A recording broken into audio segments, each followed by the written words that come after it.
Hello, hello. Good morning, good afternoon, good evening. Hi, hi. I'm finally ready to finish the Arknights event. It's been a million years, and now I'm here. I remember where I left off. Goodbye, Waterslide. Hello, dome and potentially like water cannon. Which also sounds fun. Ooh, thank you. Let's see. IC4, the Great Aqua Pit.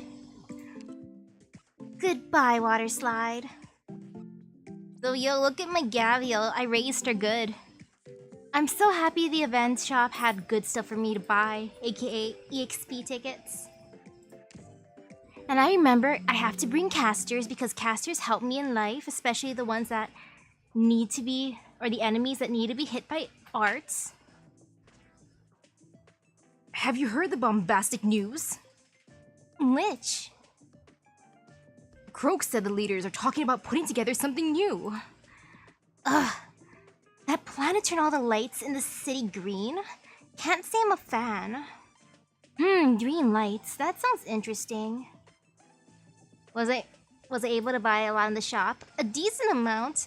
Though, yo, it's so expensive to buy all of the LMD, it's worth it. And ooh, how am I? Pretty good. I feel decent. It's kind of hot today, so I have a fan on. Not that one. The one about the slide. I heard Stitch and Catch are having a huge row over the Great Aqua Pit's refurbishment plans. The two of them? How far are they into their debate?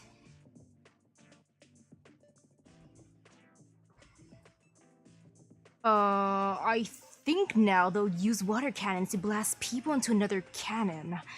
And then into another one. Something like that.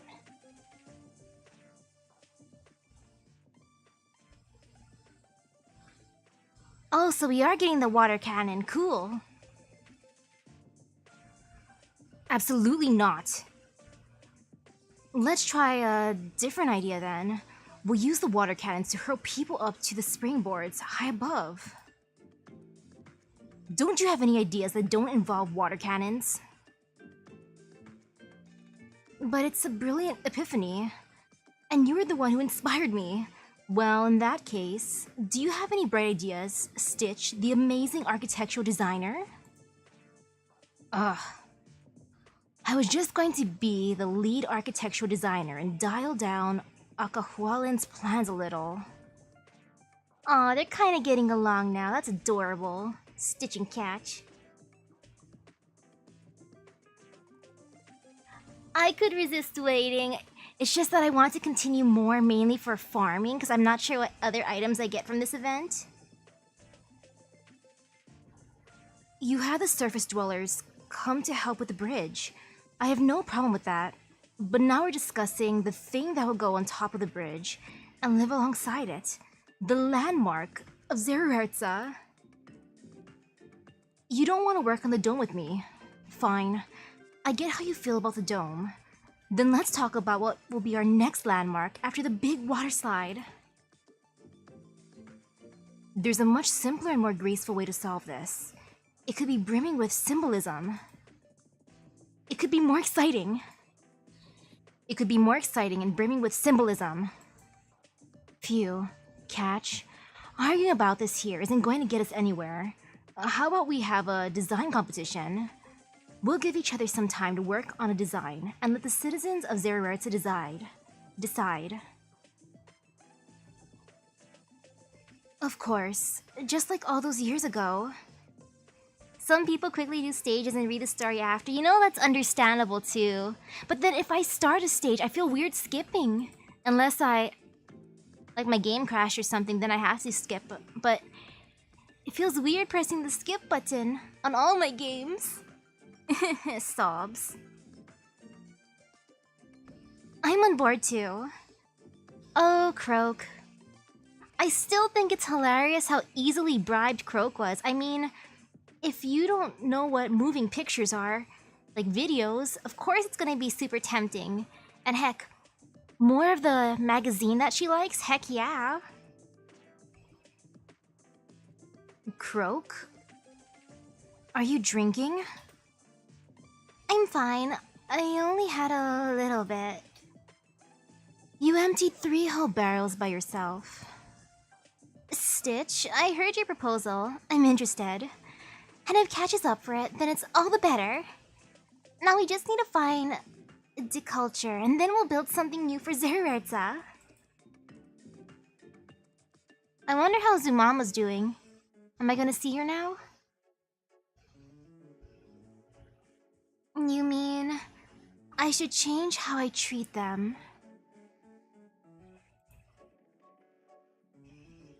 Don't you think they're cute? It's true that they are nowhere close to what you call human. I'm no doctor, but even so, I know that humans are way more complex than the machines we have these days. But that doesn't mean we can't get along with them like friends and family. Do I speak Japanese or Spanish? Only a little bit of Japanese. I gotta learn more. I feel a little bit bad because my family wants to eventually visit like other family members in Japan, and they're hoping that at least some of us can interact with them. Like, sorry, Mom and Dad. I'm not cultured enough. Sobs. Deculture? Deculture, you're these apparent to these little guys. Parent? Huh. They count on you and trust you. Just like newly hatched fowl beasts growing under their mother's wings. For the longest time, I've really only ever seen them in different light. All I ever do is what an industrial representative should. The same thing that all the industrial representatives before me did. We pick our robot managers from the Durans, who hang out in the robotics section at the library. We have to master how to create these little things. It's not actually that complicated. All we have to do is follow the book's instructions and put together the parts that we like. Use our imaginations, and they always work without fail. And I'll thank you. My teacher spent years trying to figure out the logic behind them, but he came up empty-handed. From what I heard, my teacher's teacher also researched it, and it's thanks to her that the assistant robots can tell jokes. Do you know how to make a Duran angry? Nobody knows! Ha ha ha! Aw, what a great joke, Strange Machine 0429!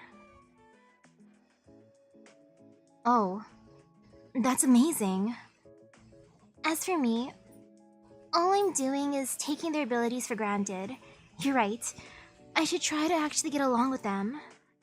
0429, your fellow robot 0428 has been retired. Inspection will not reawaken it. But that doesn't change that it was one of us. The things that it built will last. Oh, shoot!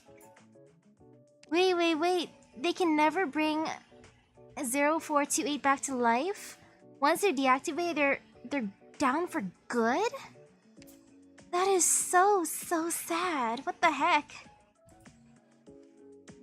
Retirement isn't the end. Instruction acknowledged. Retirement is not the end. Understood.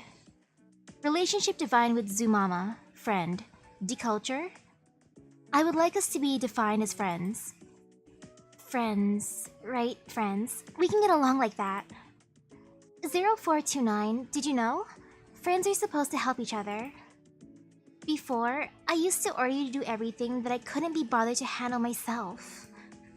But now I'm thinking that's not how it should be. We should be on equal footing with one another. From here on out, I will ask you to help me with my tasks. As a friend. Acknowledged. Help, friend. Ooh, hello? 0429, please. Send 3 cases of ale to my place, and bring some snacks while you're at it. After that, please let Master Edge know that I won't be attending today's representative meeting because I'll be sleeping. Yo, I like deculture's priorities. Sleep over meetings. That doesn't seem quite right. Zumama.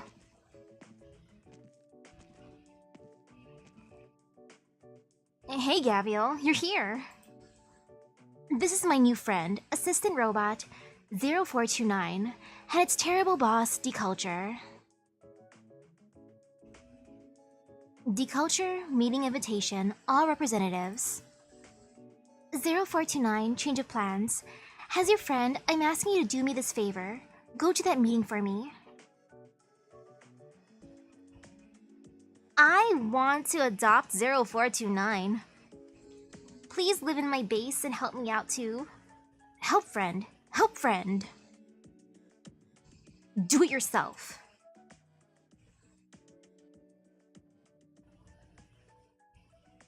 Speaking of which, what was our last meeting with everyone in attendance for? Alcohol was in short supply, so we had a meeting to figure out how to solve the supply chain issues. Have we ever run low on alcohol? You skipped that meeting. Ha ha ha. This brings me back. The mead fans wanted to make sure the whiskey lovers had nothing to drink, so they bought out all the whiskey in town. And to get back at the mead fans, the Whiskey Enthusiasts Association started buying up mead by the lot too. Oh, that is so funny how they're just trolling each other. These drunkards can survive without booze? Of course not. That's why they started drinking the booze they bought to get at the other side. I understand both clubs lost some members to the other side around that time. Haha. It's a shame though. If only they had an appreciation for berry tomato wine. Berry tomato wine? Is that even a thing? Berry tomato.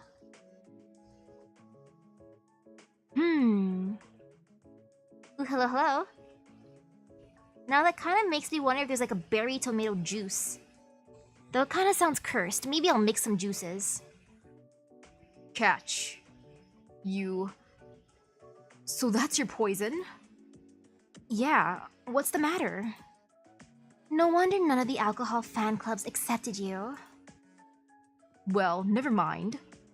So we're all gathered today to discuss the Great Aqua Pit.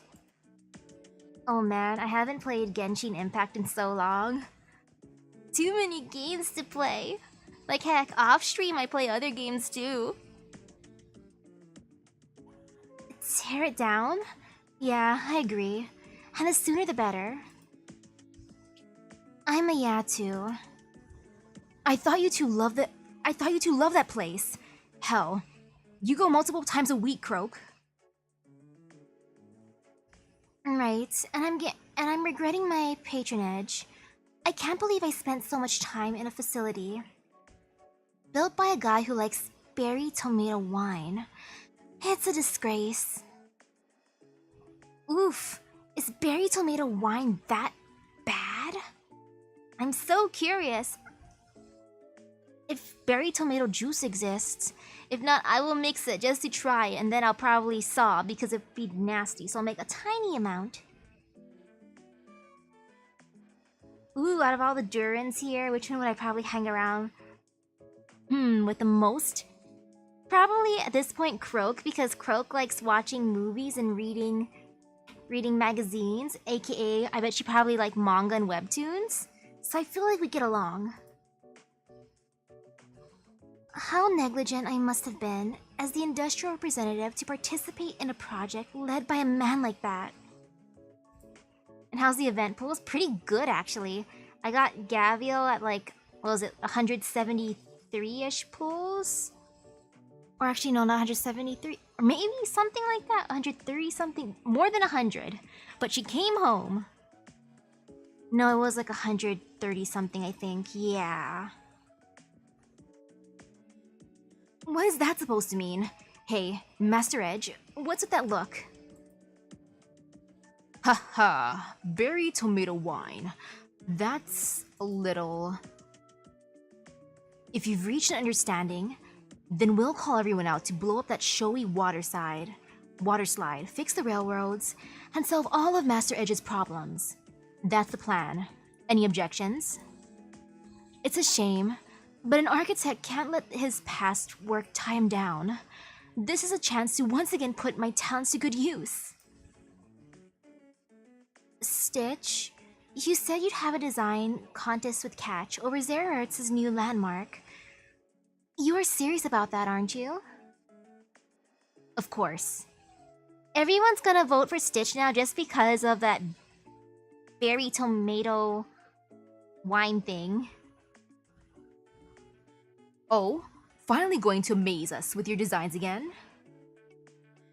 Well, with all of you here singing my praises, what choice do I have? Yo, I also got the nice pink wolf lady 4 times too. She came home so many times. Before I got my Gavial. Gavial was pretty stubborn. Looks like we're in for a fun couple of months. I should stock up on some booze. Seriously, Master Edge, why don't you try some berry tomato wine? It really isn't as bad as it sounds. Not in a million years.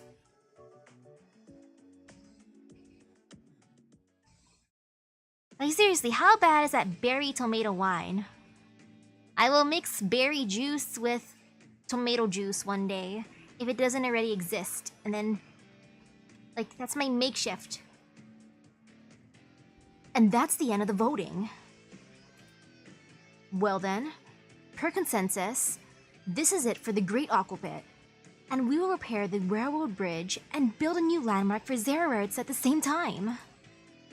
Hell yeah! I've been getting tired of that slide anyway. The new plan better be something totally different.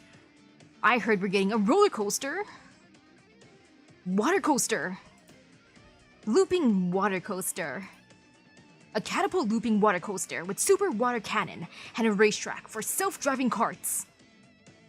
That is so intense. Stitch and I will each submit an independent design proposal, and we'll call another meeting to decide which proposal to move forward with. Stitch, who lives in the cube? I saw a design of his a few years ago. It wasn't much fun, but it had a unique sense of beauty. Maybe we can come up with with some new way to have fun here. I mean, that place is pretty much an open space, and the important thing is what we can do with it. It kind of feels like Stitch's building would be a good place to lie down and relax. Just like that super relaxing, Gaulish meditation I saw in Stranger Things. I think I can work with that. Phew. Looks like everything went off without a hitch. Not that we actually did anything. But we did see a hard, bitter negotiation play out. Isn't that right, Croak? Edge, drink up, old man. What are you two keeping fins in your... What? Are you keeping fins in your cup? I'm trying to take a short break. We've done a lot, Gavial. We went out shopping and brought a lot of stuff. And had a decent vacation. Plus, we even helped score a huge project for Akahuala. And you also made a mess of my feelings. Oh, don't say that. I thought we made friends. Yes, it went much more smoothly than I expected. That just goes to show that you could have done it yourself, you punk. But what's next? That's a funny look on your face. It's been a while since I've worked on anything, so I'm feeling a little... Same. When I first saw the text Stranger Things, I thought of the show, which I never actually watched, but my friend who slept over, she loved that show. The only thing I know about the show is the memes. I've been too lazy to watch it. Phew, it's okay. I just have to warm up. Once I get myself back into the game, surely... Surely what? Surely what? What kind of cliffhanger is that? Does this mean we're fighting his inner demons right now? This is an unprompted fight. I'm just imagining us fighting his inner demons now. Cause surely what? What be doing? Ah well. How hard are the, like, other stages, the extra stages? I'm curious, but I feel some fear, you know? I mean, there's no fear, but... Nah, there's always fear. I'm not gonna even lie about that. Let's see. I will face her here, cause why not? Luckily, I have a lot of sanity potions. The more sanity, the merrier, after all. I need sanity. And now I will face him here. Oh, there's no lore in the X stages? Perfect then, depending how long it takes tonight. My brain needs to work. Especially since I agreed to help one of my classmates with our work. Like our classwork.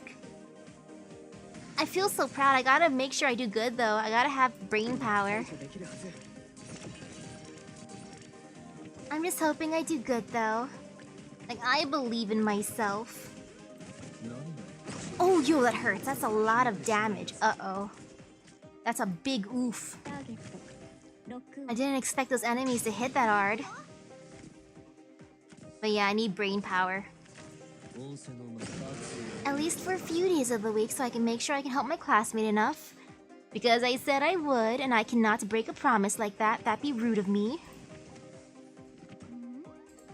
Luckily, it's just one class I'm helping with. If it was multiple, then I'd suffer because I am a procrastinator, so I do things at the last minute. But if I'm helping someone, I cannot procrastinate because if they're like, how did you do this one part? And if I didn't do it at that point, then I'd feel really embarrassed, like, sorry, but ask me like in a few days. But nah. I gotta be good. Well, at least luckily for the class that I'm helping my classmate in, it's not that difficult. So, the work can be done in like an hour or two, depending. And yay, did the thing. With the results of the referendum, the Great Aqua Pit will soon complete its historic half-year mission. It will be blown up and turned into construction material once again. Citizens, I'm afraid this slightly extended summer carnival will soon come to an end. I'll always remember our beautiful time together forever. But the super slide is so much fun, and you can't get enough of it. I never thought we'd have to say goodbye. However, in the Great Aqua Pit's place, we'll have an all-new, prettier, and completely different structure. After all, this is Zerarza, a city built by the best architectural designers. Stitch Canvas and Catch Light Trace are two awe-inspiring, up-and-coming architectural designers. Over the next few months, the two of them will submit their design proposals. Imagine the showdown they will have in store for us. This brings me back to the dome design contest they had a few years ago, when they just made their debuts. The duel ended all those years ago without a winner, but who will win the right to design Zerarza's next landmark? Let me get a sip of water first. You know, me too. I'll get a sip of water too, Croak. I have a water bottle next to me, so perfect. Delicious water. I gotta make sure to cap it good. I'm not gonna spill water on my bed or laptop. That'd be embarrassing. Croak, I've never seen you so enthusiastic. Have you been drinking? No, not yet, at least. Now this isn't like you at all. I was watching videos of a competition on the surface that I got from Inam, and it seems they have a role called the MC. Oh no, not that MC from the competition. The Knights competition MC with all of his advertisement. I thought I might dip into a new career path. Anyhow, although the architect's designs are yet to come, my fellow citizens, the tail end of our summer is going to be a fleeting one. Before the slide is blown up, let us enjoy it all we can. Oh!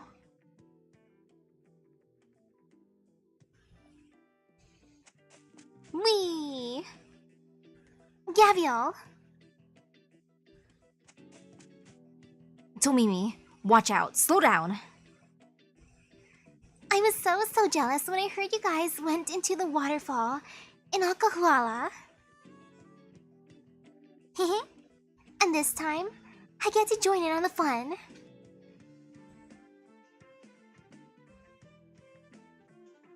You're such a kid. What's wrong? You're usually so careful to hide your tail. Let's see. Did it get thicker again? Eh? Nope, not even a little. I checked with the measuring tape before I got here. It's been months since I got any thicker. Oh? Sounds like you're really hung up on it. Wah! Eat my water blast. Heh, you little runt. It's on. They're more like Durans than you are. How would you know what it means to be a Duran, Lupo? You seem a little nervous. Are you worried about your contest with Catch? Worried over him? Don't make me laugh. I haven't fallen so low. It's just lay people tend to like his proposals more. Mine get their fair share of fans too. Perhaps I should be bringing something different to the table. That's how I'll win. Perhaps I should just... I should probably take my mind off that right now. To tell the truth, if we don't care about aesthetics and just look at how fun it is, this great aqua pit isn't so bad. Oh? So you enjoy these things too? Every now and then. Stitch, you're here! Wanna try out the slide with the downstream speed set to max? It wears the equipment out, so we don't usually get to do it. I just tried it a couple times with Elysium. It was amazingly fast. Oh man, Elysium's probably having the most fun here. Then again, he deserves a vacation. It does hurt a little when you hit the water though. Still wanna try? No thanks. I'm not one bit interested in fun games like that. In fun and games like... Woo! Bombs away! Catch, my brother! This impact force is on another level. Did you see how high that splash went? Maybe we should try something different. Say, see which of us can land with the tiniest splash? Keep the splashes small? Good idea. Sounds like it won't hurt nearly as bad. My sandcastle. Oh no, not the sandcastle. Hey, Catch, did we perhaps screw up? Even though this is Stitch you're talking about, he can't possibly be mad over a sandcastle, right? He seems rather angry to me, though. In that case, we should probably... Hey, where are you two going? You're just going to run. Get back here! Yep, you did very well getting everyone going. I have your videotapes to thank. That's where I picked it up. Next, we can hold a series of contests to keep the enthusiasm that goes with this championship contest going. Then we'll use Catch and Stitch's design contest in a few months to pump everyone up to the max. We could print some paper slips for the audience to use to show their support for one side, with prizes given to those who pick the right side. We call those lottery tickets. You're really good at picking things up. Up on the surface, there are merchants who line their pockets by selling them. We Durans don't much care for money in that way. Let's have the losing side pay for the winner's drinks for a month. We could make it 2 months to make things even more exciting too. We'll have to decide with a referendum. Later on, perhaps we could issue some more lottery tickets covering how many months worth of alcohol are owed in the end. I'm starting to worry about Zerertsen's future. About the Zerertsen's future. Though, couple of months they're having for the competition, this is a long vacation then if they're gonna be there for months. I'm not used to feeling unhelpful. What's wrong? Do you have to beat something up to satisfy yourself? Not really. Still, if this goes well, Akahuala will get its hands on some Durin. Would have been a totally pointless trip otherwise. Gaviel may have left home a long time ago, but she actually really cares about Akahuala. Yeah, I've been to so many different places, but the rainforest is the one place where I feel most at home. Are you going to come back then? Not planning on it. Not yet, at least. I still have lots of patients to take care of back at Rhodes Island. There are plenty of Tiaka who want you to go back. You could think about becoming their Lord Amir even. Yeah, and they want bananas who sprout straight out of the soil too. Can't always get what you want.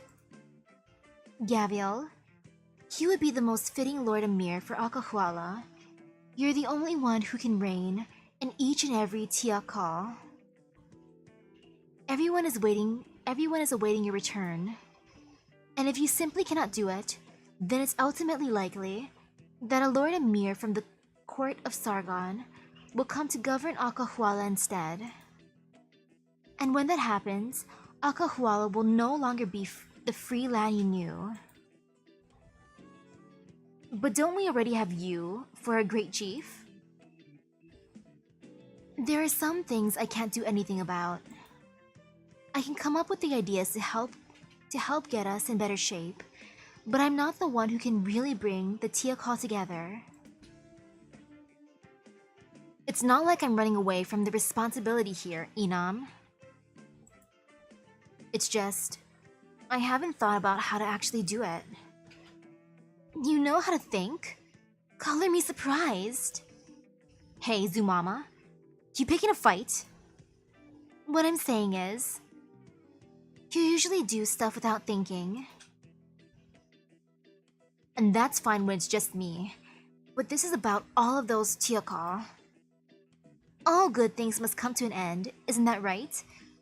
So this giant slide will be torn down for something new. I actually didn't catch much of what you're talking about. All I want to say is, my friends, let me get a picture of all of you together while it's still standing. Hey, group photo time! Haha, alright. Let's toss all this complicated stuff aside for now. Right now, we gotta have fun. Tomimi, you give me a smile too. Oh, look! It's so cute. I can see the little sand castle. It even has its own flag. Looks like you've mastered the Durin philosophy. Hey, look at Elysium having so much fun in the background too. Well, it's not often we get a vacation. As if I'm gonna waste it. Well said. Here's to you. How about some berry tomato wine? It's on me. Nah, I'll have to pass on that. If the berry tomato wine is so unpopular, who's the one supplying it to Catch? Like, is he the one customer for that? The demolition explosives have already been set, and the assistant robots have made all the preparations. Soon, the big water slide that has brought everyone so much joy will be gone without a trace. But summer must come to an end, and there will no doubt be greater fun in the future. That's what all the Zerorartsons believe. 5, 4, 3, 2, 1. Bang! How'd my Gavial outrolls go? Pretty good. I got the nice pink wolf 4 times before I got my first Gavial though. Hehe. The explosion isn't nearly as loud as anyone expects.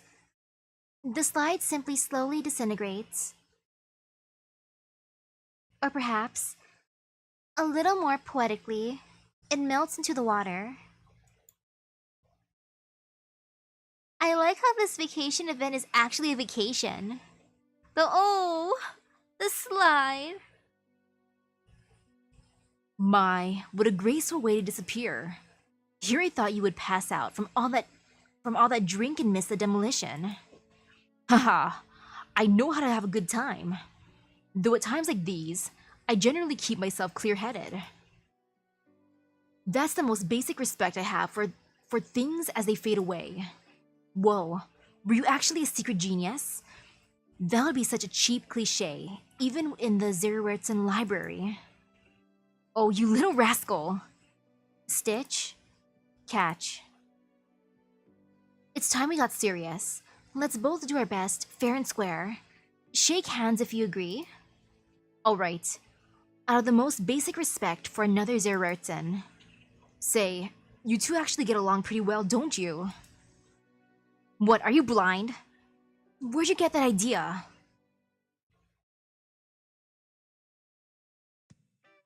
Now, things are going to get real from here on out. Has Croak been drinking? The warm-up of warm-ups, the prelude to preludes. The first season of the Zerorartsa competition series. Drumroll. Wait, drumroll, let's see, what do I hit? Ta-da! A swimming contest! How about it? A swimming contest first thing? I feel like Elysium's gonna win. And oof, that was a big explosion outside. Sheesh, that was loud. Hey, it's the demolition! But yeah, my money's on Elysium winning. Or maybe Tomimi, I bet she could probably swim fast if she uses her tail. Now finish line, let me stare at the map. 3 entrances, 2 exits, I got this. Boop. Hoo hoo hoo hoo. No fear, never fear, ha ha. Time to stare at my options as one do. Beautiful options. Not gonna lie, Surtur is tempting, but let me look at the map again, just cause can. Yep.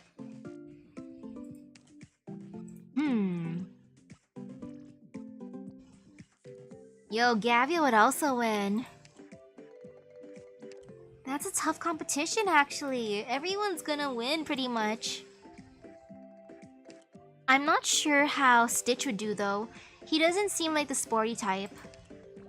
Like, no offense, Stitch, but I feel like he'd probably be on the last. Like, sorry, not sorry, my dude. And oof. More decisions. What do you do again, Blaze? Oops. I was supposed to stare.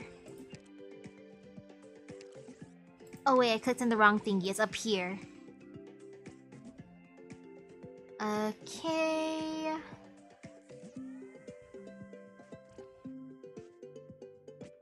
I mean, maybe just for fun. Because I do like her.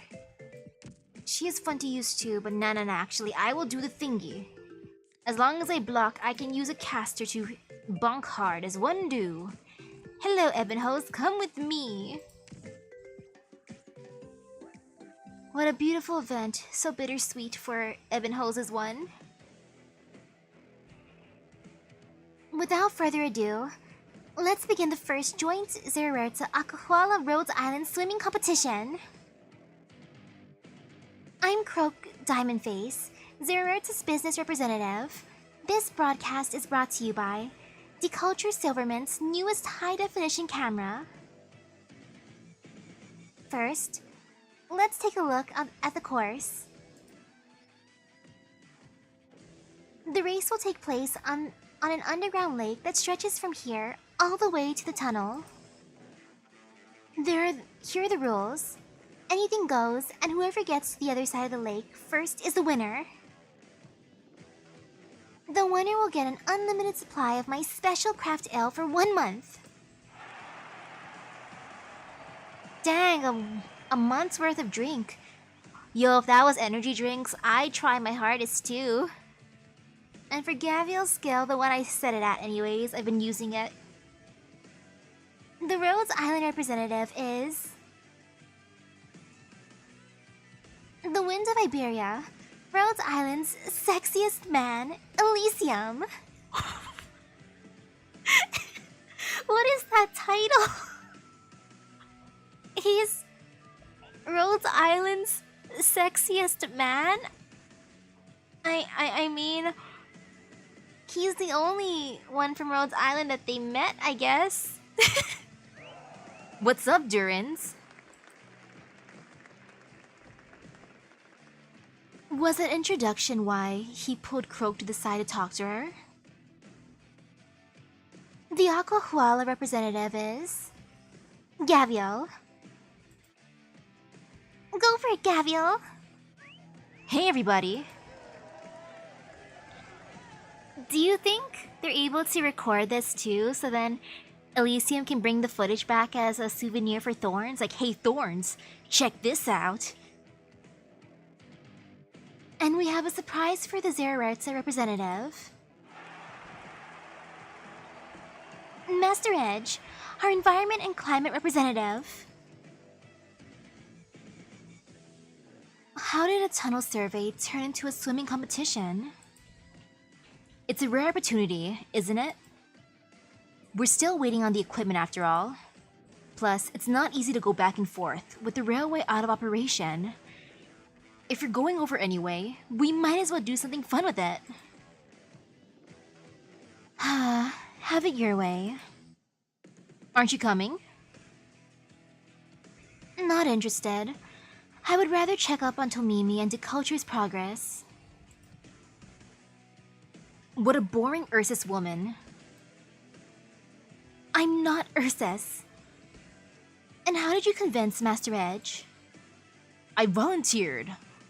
Avdotya. But I just wanted you to help me out while you're having fun. Now that you've helped me, I certainly won't object to this little vent. We have plenty who like to play in the water, but not a single one who's actually a good swimmer. This is about the pride of Zererta after all, so I've got to put this sack of old bones on the line. Don't sweat it, Master. It's all friendly competition. You say that. But I can't have people talking about how Zererta lost to a bunch of surface dwellers. Avdotya said she's not interested. She didn't say she wouldn't do it. Durans aren't a pushy people. If she doesn't want to join, I won't force her. Plus, Avdotya isn't a native of Zererta. Makes sense she wouldn't want to represent us. It looks like it's up to me then. Alright. I'll compete on behalf of the Durans. Happy now? Really? How could I not, after what you said? That's more like it. Croak. Are you really going to participate, Avdotya? Is there a problem? Unlimited supply of craft ale for 1 month. It will be a real hit for me if she wins this. Well, it's just a friendly competition. No need to be too serious about it. I'll win this. For Zererza. And for the ale. Alright. Good luck.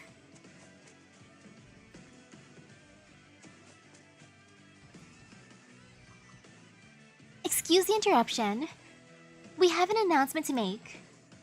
Avdotia will be subbing in for Master Edge as the representative of Zererza. Let's give her a round of applause. Yay! You still had to come with us across the river though, Master Edge. How about you ride on my back during the competition? I'll take you across. Oh? Was that intended to be an insult, Gavial? No. I just don't think I'll lose. Speaking of which, you should probably get changed if you're gonna race. Since you're carrying extra weight, these clothes will do just fine. Oh? Just because I don't exercise often doesn't mean I'm out of shape. I'm not so weak that I'll lose to a Sargon. Ha, there it is. That's the face. Haven't seen you make a better one yet. I like how they're both egging each other on and completely ignoring Elysium. Is Elysium not seen as competition at all? Dura. Contestants, please take your positions. They're calling us. I have ears. Maybe this isn't the best time to interrupt, but did they forget that I'm competing as well? Yep, Elysium, they forgot about you. Sorry, sexiest man of Rhodes Island. Whatever. They'll find out who has the real skills when the action starts. On your marks. Ready? Hang on tight, Master Edge. Things could get a little rough once the race starts. Don't underestimate the wisdom of age. Get? Damn it. I got provoked into letting my Ursine slip. I'll beat you, Gavial. Set? Oh, come to think of it, I should have asked Croak to add the title Lone Ranger to my name. I'll remember for next time. It just occurred to me. Don't I have to follow them if I want to get a good angle with the camera? But I don't have a boat and I can't exactly hold a camera while swimming. What do I do? Oh well, never mind. Go! At Croak's command, the 3 contestants plus 1 passenger leapt into the water. The race begins.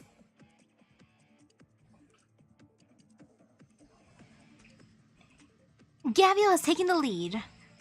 Ever since she came to Zererza, Gavio has wowed us with her superb athleticism. She's gotten ahead of the pack, even with Master Edge on her back. They're having a little too much fun.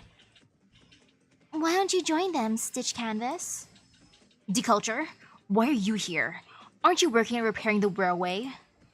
No problem. I've put the bots to work there. Keep your distance. I have erypathy. Erypathy doesn't spread so easily, does it? Plus, I like the peace and quiet of your place. Well, there's a surprise. Gavio is still in the lead, as expected. But how many of us would have expected Avdotia to be hot in her tail? Who could have guessed that the elegant lady of Zererza has such power within her? She's keeping pace with Gavio, who hasn't been able to shake her. Oops, I can't see. Can someone give me a shoulder to stand on? There we go, thanks. I've read in Stranger Things that the people of Ursus are hardy folk, able to live on nothing but ice for 3 months. I still didn't expect Avdotia to really keep pace with Gavio. You sure are interested in what's going on there. Why don't you go over there and have a look? Not interested. It's a waste of time. Really? You've hardly touched your sketch since the race started. What do you want, Deculture?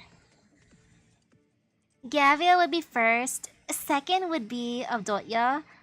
Sorry, Elysium, you're gonna be last. I'm just curious, Stitch.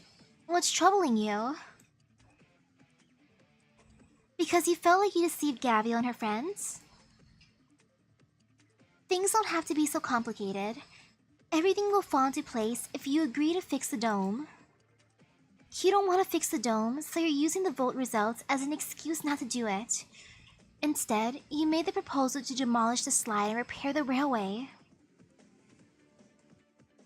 And I'm not wrong. Blowing up the slide and fixing the railway will allow us to detect the spread of active originium. I didn't say you were wrong. While machine surveying of originium has fallen out of fashion, the equipment we have is still usable. Master Edge's problems will be solved once we build the boat and set things up. He won't be pestering you about the dome anymore. You can continue your design work in this hut of yours, competing with Catch, and everybody lives happily ever after. Why are you anxious? What are you anxious about? We're at the halfway point. 300 M point. What's that? It's already 400 M already? Alright. Anyway, the order hasn't changed since the start of the race, with Gavio in the lead, Avdotya in second place, and Elysium in third. Although, Elysium has not overtaken the others, his form is a thing of beauty. Is he staying in third place on purpose? Ah yes, Elysium is definitely doing that on purpose, right? Haha. He's just being extra. And yeah, it feels like Stitch is purposely avoiding fixing the dome. I mean, it's his masterpiece after all. I just feel uneasy. Like I've dumped everything on them. I agreed to compete with Catch on a design for a new Zerurton landmark. But how can I convince the people? I have no confidence there. You'll get along so much better with Catch if you're being honest about your feelings with him. It won't happen. I'll never like him, and he'll never like me. What do you mean, Stitch? It seems like Catch likes you just fine. Stop being tsundere about it. Well, I'm just looking for a place to take a break. It's none of my business if you want to keep staring at a blank piece of paper. But if you want to check things out... Deculture.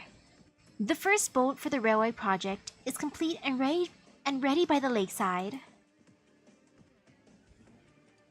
The excavation and survey equipment that Master Edge asked for, you can help me deliver it. Thanks.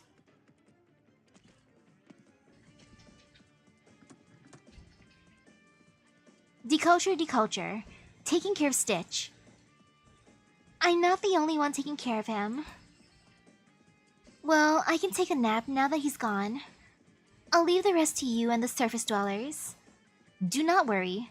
Zumama, our friend, will help. Do not worry. You like her that much? Zumama cares for us. We like Zumama. What a strange surface dweller.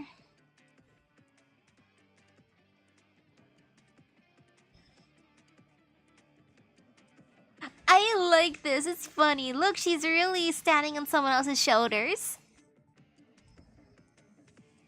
Croak Diamond Face up high. We're here by the lake to get a better view. Hey, is that Stitch the architect over there? Wait, stop fidgeting. I'll lose my footing. Whoa! The Durans have made a Duran tower for Croak, so she can see the race better. It's not easy to keep up a tower consisting of dozens of Durans, however, and it begins to lean at Croak's movement eventually.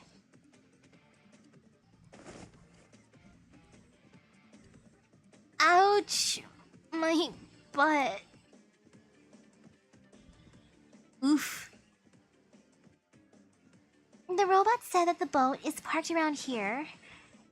This is the equipment that Master Edge asked for. I'll load Gavio's equipment onto it as well, and ask someone to bring the boat across.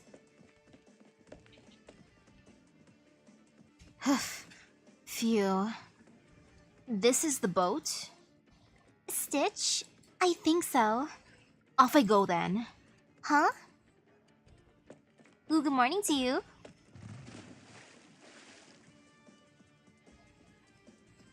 Stitch, do you know how to, like, ride a boat? Well, we'll see. Oh? He just got onto the boat that the robots brought to the lakeside, and he's sailing across the lake. Did he come to join the competition?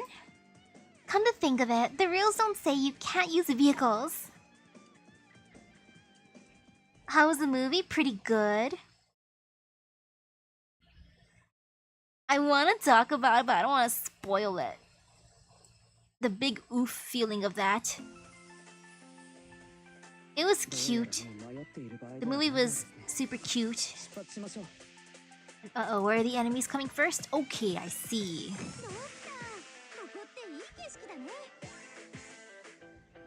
Oh no, I gotta drop people fast. Like that. Hehehe.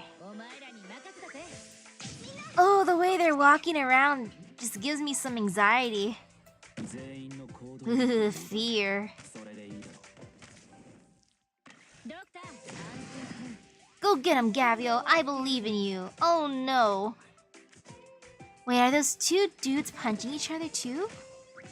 Can't really tell if they are. I mean, they're running into each other, which is hilarious, actually. I want to let them keep hitting each other. It's funny. Oops, before I get too distracted, I should put down a healer. You know, putting down a healer is smart. Yes, I shall be smart. Ish. Smart enough anyways. Hoo hoo hoo. You know, might as well put another healer. Hehe, yeah, healer. Now right here. The movie itself, it kind of touched upon the end of the second season, but it was pretty much its own thing overall. Which was actually pretty fun. And ooh, those guys that are slowly approaching are giving me like slight anxiety, but no, it's okay, I believe. They can't get through my defense.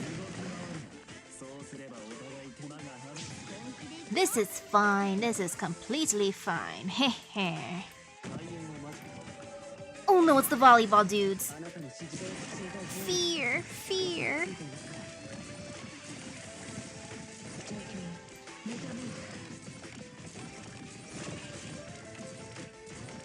And yeah, it's so sad how that one person got by.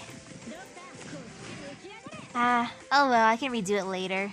As long as I win. Yeah, I just gotta tell myself that as long as you win, everything's okay. Even if it's not really okay. Sadness. Oops, I shouldn't have used his skill. Oh well. Too late, no regrets.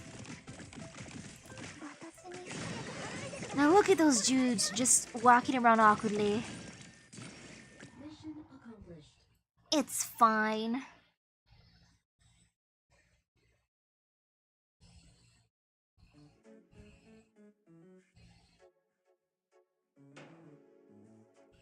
Zumama. Boat assembly, correct? It looks structurally sound, but there are a few things we can tweak. For example... There.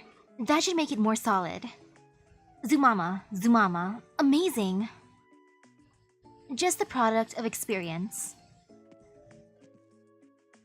There you are, Zumama. Inam, what are you doing here? This survey equipment has to get across, right? I came to help since I didn't have anything else to do. Thanks. Why are you thanking me? It looks like you're actually becoming one of these robots. Yes, I'm glad to make so many new friends. Zumama, friend. And I've been trying to find a date for Lancet too. Wow, she's actually trying to find a date for Lancet too. That's adorable. Lancet 2 is the robot that came with Rhodes Island, right? Yes, she's my big sister now. I'm not skilled enough to make a robot as smart as Lancet 2, so I'm trying to find one in this group. And they're very nice, but not really her type. She likes intellectuals like the doctor. It's a bit of a headache. Aw, does that mean she likes me? Does Lancet 2 see me as a potential, like, love interest? Never mind. You're not the only weirdo in Tiakaw. Hey everybody, this is Croak, and I found a safer vantage point to continue the broadcast from. How far until the goal? 300M? Forget it. What's really important is that the architect Stitch Canvas, the only student of Master Finch, has found a boat and jumped into the race. Oh? It looks like he's talking to us. Let's zoom in and see what he's saying. I'm gonna win, I think. Yup, I'm sure that's it. And he just raised his middle finger to show his motivation. Looks like there's a fiery heart beneath this architect's cold surface. He's flipping off the camera. Wow, what an edgelord. He may have gotten a late start, but that vehicle is definitely a huge advantage. He's closing the distance as we speak. Things are pretty lively over there. I wanted to say that this is what happens with Gabby around. But she's not the only one who's let her hair down. You're not used to it? You have to get used to it living in Akahuala. You get so used to it, I feel weird if there's no one arguing and making noise around me. You're a proper Tiakaw now. Of course I am. Speaking of which, Zumama, if Gabriel didn't come back last year, and you were planning to become the great chief of Akahuala, weren't you? Becoming great chief wasn't the real goal. It was a way for me to prove myself. I wanted to build the most powerful machine ever. I knew I shouldn't have placed any expectations on you. Are you thinking about being Lord Amir? Good to see that you and Tomimi have learned something about politics, unlike Gaviel. I don't know how she survived on the outside all these years. Some things we deal with as a matter of course just don't factor for Gaviel, like adapting to your environment. Heh, that's true. So you wanted to become Lord Amir? Are you sure she's suitable? Pretty sure you could pick somebody off the street in Sargon and get a better Lord Amir than her. Agreed. But if we're choosing a Tiakaw to lead Akahuala, there's no one more suitable than her. Are you speaking as a Tiakaw or as a Sargon messenger? We're entering the final stretch of the race. Gabriel remains in first place, but her lead continues to shrink. It's not Avdotia who's closing the distance though. Despite her valiant effort, her choice of clothing has become dead weight. Literally, as the weight of her clothes is slowing her down. That just means Avdotia has to get rid of that extra weight, you know? AKA, goodbye, clothes! Meanwhile, Elysium is rapidly closing in. Conserving his strength in the first half, Elysium now shows off his true ability. He has passed Avdotia and is almost neck and neck with Gaviel. However, neither of them are aware of the true threat approaching. I'm impressed with Elysium. I never thought he could catch up to Gaviel.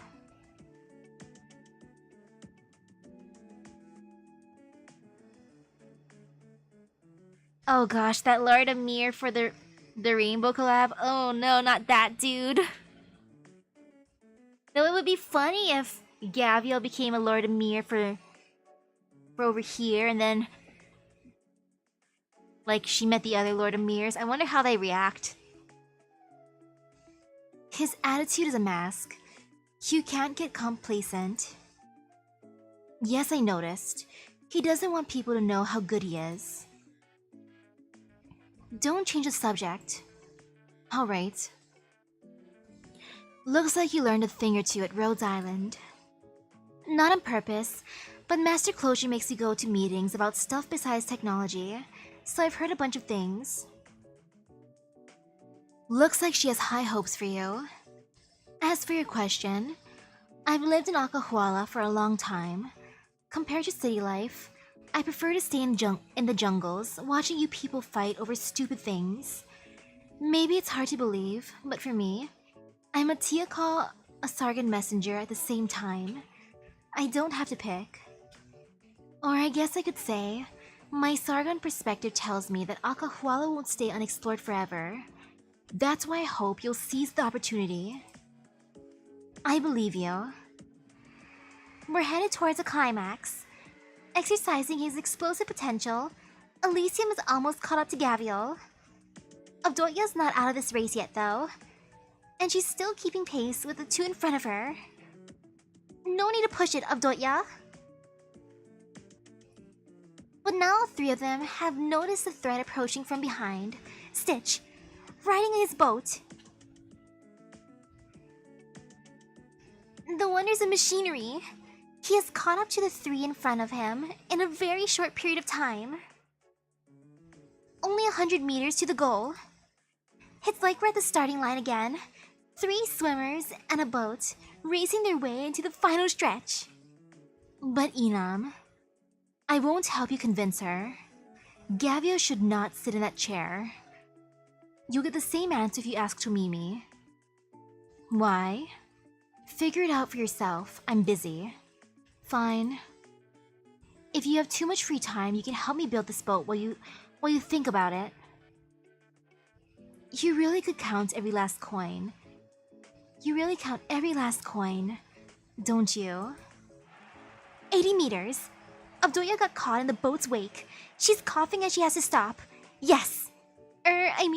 What a shame. 50 meters. Elysium tries to board the boat, but took an accidental hit from Master Edge, who is angry at Stitch, and falls back into the water. There are bubbles coming up to the surface. Is he okay? Elysium failed at stealing a boat. 30 meters. Master Edge leaps from Gavial's back onto the ale keg and hits Stitch on the head. Ouch, that must have hurt. By the way, ale keg is a name that I just gave to this boat, following in footsteps of my other masterpiece, the Great Aquapit. Looks like the winner will be Wait, not quite. The fight between Master Edge and Stitch has destroyed the boat's instruments. There's an ominous rumble coming from the ale keg. She dashes ahead like an arrow. Not even Gavio can catch the out-of-control boat. The boat is the first to arrive at the goal. The winner of the swimming contest is the ale keg.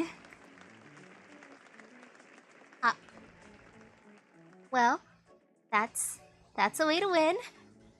What? Wait, it's not over yet. The ale keg isn't satisfied with simply crossing the finish line. She rushes ashore and charges toward the cave-in. Boom! Master Edge and Stitch are thrown from the boat. The ale keg has put a huge hole in the rock, blocking the tunnel exit. Poor ale keg, never to taste the breakfast of champions. A moment of silence for her. Rest in peace. Rest in peace. What on earth are these people doing?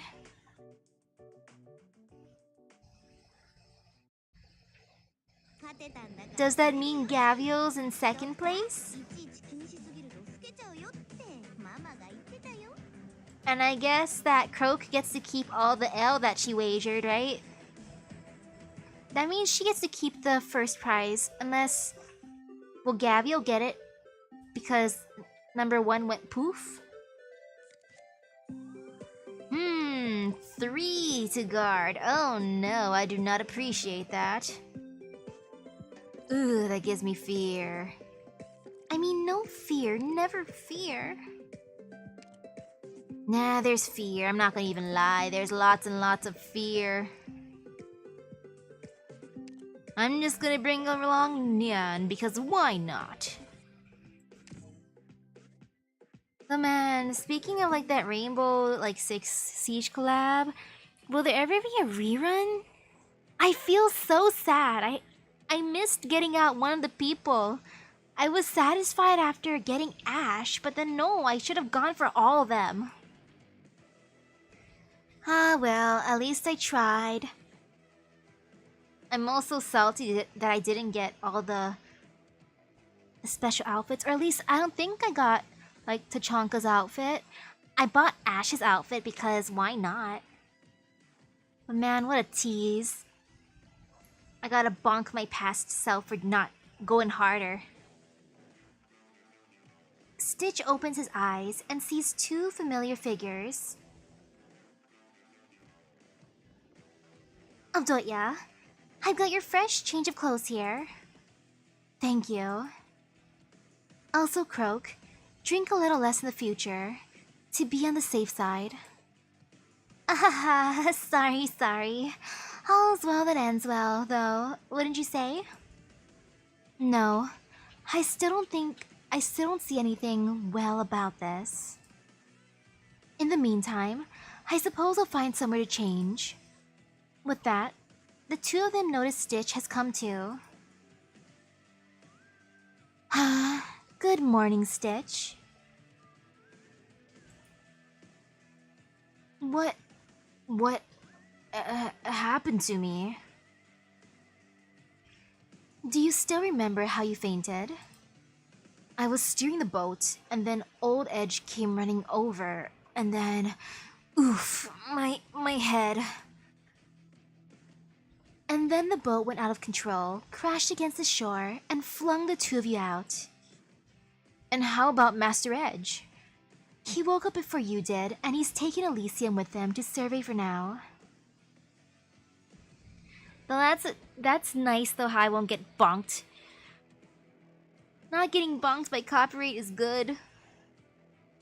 Wait, the gear in the boat. The equipment's all essentially wrecked. As for the survey gear, we had Deculture make that on the fly. The cutting equipment won't be necessary though. Why? You didn't notice a terribly loud noise ever since you woke up?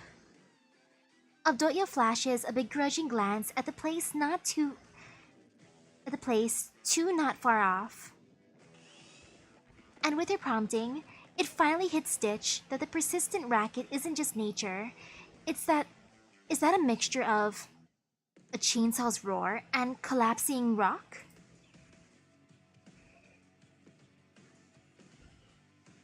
Great job, Gabriel. She's just built different. Who needs all the fancy equipment when you have a Gavial? Gavial? What in your right mind are you doing?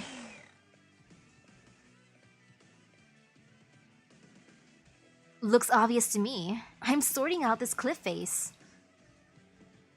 The boat did put a considerable dent in the caved-in area, but clearing a passage was never going to be that simple.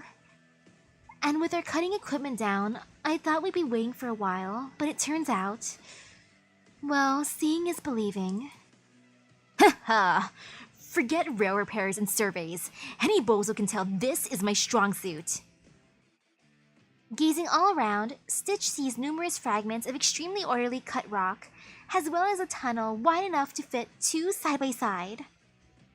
Can it be like that Ori rock? Can I sell it for stuff? I want more gacha funds. The fine work of Gavial, without a doubt. Which is to say, deprived of all the cutting equipment, Gavial opened a way through the tunnel all by her singular self. Stitch can't help but begin to suspect that the rumors he heard from the Alcahualan tribes, all those legends of the invincible Gavial, were at least partly founded in reality. Oh, hey Elysium. How come you're back so soon? What happened? Where's Master Edge? Things have gone a little south, Gabriel. Huh? You mean some giant Originium slug showed up, or what? I heard Province saw something like that in Siesta. It was just some creature. I guarantee I'd be happy to wisecrack with you right now. Follow me. I want to see the mysterious creature. After having drilled through the cave-in, everyone enters the tunnel itself. The space inside is more of a cave than a tunnel in reality, both vast and profoundly deep. Nevertheless, Elysium is more than up to the task, and everyone proceeds through smoothly with him leading the way. So smoothly, in fact, that it piques their curiosities that he could grasp the tunnel structure in such a short time. There's even suspicion he's already been this way before. However, that idea, more of a joke than anything, pales in comparison to the hesitance at the sight that greets them where Elysium comes to a halt. How's my memories when it comes to game story versus study? Honestly, like for studying for school, I'll cram stuff in my brain, and then once like the class is over, I'll just let all that go. I'm like, I don't need this information anymore. Hehehe. As terrible as it is, sorry to my teachers, but that's honestly how it goes for me. Well, for things that I'm actually interested in, like games, I will retain that information for as long as I can. It is a vein of Originium, exposed on the surface of the strata. Moreover, anyone with some knowledge of Originium could easily tell that this vein has been active for a very, very long time. And activity means explosion, or put less kindly, disaster. How can this be? We detected the presence of Originium veins in this direction back in the city's founding times, but they should have been much further out. Is there any chance that the earthquake pulled them here? I heard about a few small aftershocks in the wake. The suddenness of this vein definitely matches after all. It's not impossible. Right, that's it. Chances are that the earthquake shifted it right over here. And what's more, it gave it that push. Got its activity slowly warming up. And because the dome's Originium sensor facilities have been down all this time, that's why we only just now found this out. Stitch, calm down. This isn't your fault. We made this decision as the collective inhabitants of Zerartza. We haven't gone even half a kilometer from the outside, I'd wager. If a full vein of active Originium explodes only that deep in, then Zerartza's out of luck. What is it with the places with like fun stuff going on where there's explosions, or should I say threats of explosions? Like the active volcano with Originium, there was supposed to be that awesome concert, and over here we're having an epic competition, and then there's a threat of another, basically, Originium explosion. Then again, maybe the Originium veins want to join in on the festivities. Could be fun. Attention, all residents of Zerartza. We interrupt this broadcast with an urgent notice. Following the conclusion of our swimming competition prior, Master Edge has taken the initiative in leading a selection of other contestants through the cave-in to survey the tunnel. The result of the survey are not optimistic. Master Edge has discovered an originium vein in the tunnel, located approximately 1 kilometer from the city. We tentatively speculate this originium vein's existence was known at the time of Zero's founding, in a stratum approximately 3 kilometers out. However, tectonic shift originating in the earthquake half a year ago caused this vein to warp and extend close to our city, and kickstarted its activation in the process. Currently, Master Edge is leading experts to urgently evaluate this originium vein's level of activity, and thus determine at what point in the future it will explode. We will provide further updates once accurate conclusions can be drawn. As of now, we ask all residents to be prepared to evacuate. Huh? An active originium vein's going to explode? Where's this coming from? Judging by the broadcast, we never picked it up after the earthquake wrecked the dome, since the originium sensor functions never got fixed since. Now that you mention, I'm pretty sure I've heard Master Edge make mention of the sort. Well, nothing to do about it now, such as it is. Don't you feel as though it was a poor decision to build the Great Aquapit? What for? It's an outcome we're willing to take. True that. We've never rejected any of the naysay from Master Edge. He warned us as much when we decided to build this great aquapit instead of repairing that hole in the dome. And we only made that decision once we understood and accepted the potential danger. You know, I like how they're not blaming anyone. They're just like, yeah, we knew the consequences. This is fine. We already knew.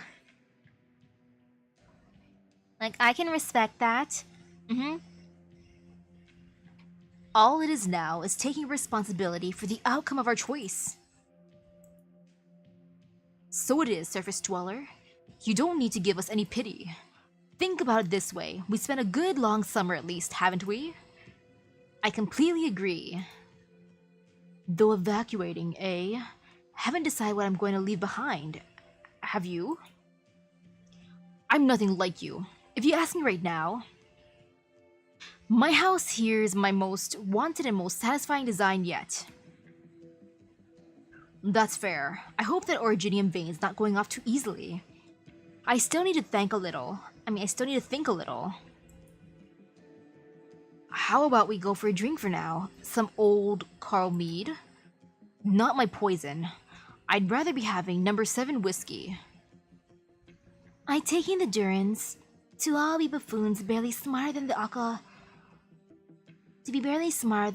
Archosauria above them. It seems that was hardly the case. Huh. What's the outlook, Master Edge? We'll need a little more time to be sure, but based on my experience, it'll go off within a month. A month? Then we should lay the railway while we have the chance, and arrange to evacuate the residents through the tunnel. Not a chance. Not enough time. Much more feasible if we dig a temporary shelter deeper in. We're all aware that the dome might be able to suppress some of the vein's explosive force should it go off. But the real issue is the originium dust scattering afterwards. Once it happens, that dust will fill this entire space, and all of us will be infected by it. We have to repair the railway despite any danger at this point, and then we clear any obstructions and have everyone take refuge in Ortsimuga. But the tunnel's already wall-to-wall with originium now. It'll be a nightmare to pass through safely. Zerhertz is home to hundreds of thousands. Do you not understand how much time it'll take to feed them carefully through the tunnel? It's 2 by 2 at most in there, you realize that? Hey, cool the quibbling. Gavial? I'll get to you in a moment. Master Edge, do you honestly have a better plan? I believe we should begin immediately digging away from the Originium vein. We dig a small-scale shelter, big enough to hold everyone. Then we seal off the way to it. It's just a question of digging deep enough.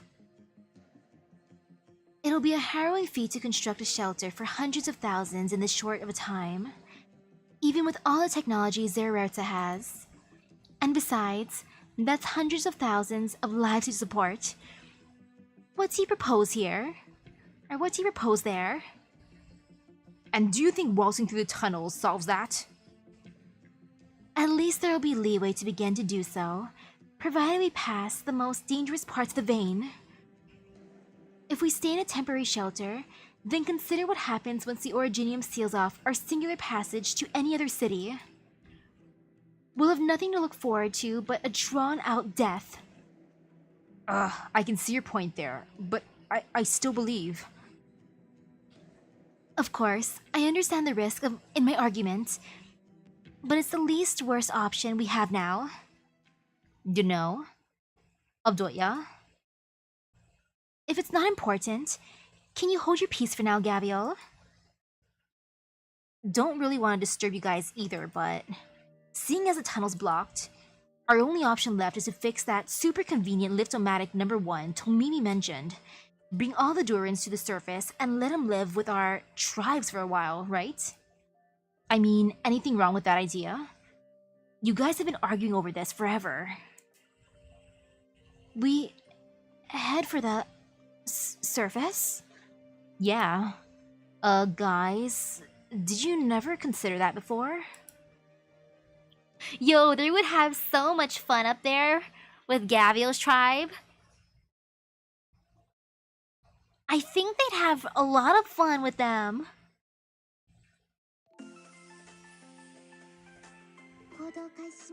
And maybe I can adopt a few from my Rhodes Island. Do any of you need a home in my base? Oh no, I put her in the wrong area. Whoopsies. No fear, never fear. Uh-oh. No fear. I'm not gonna use her skill yet. I feel fear. I mean, no fear.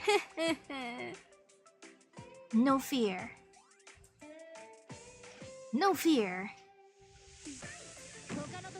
No fear. Eee, they're coming! No fear. No, they're getting closer. No fear. I'm using her skill already, too bad. No fear. Eee! Look at them slowly approaching. That slow approach gives me some anxiety.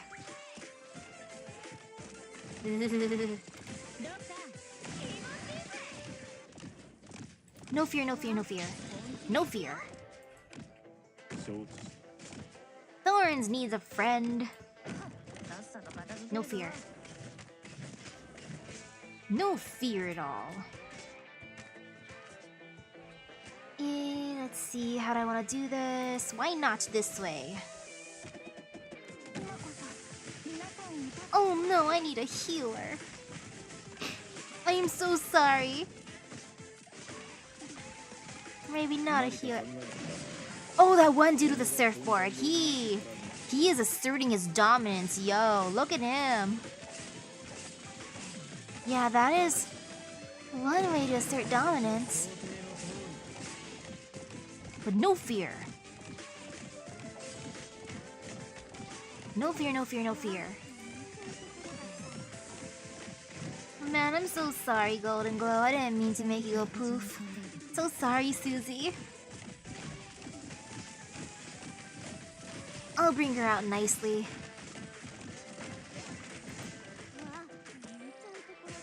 No, I'll just put her out here right now. Hee.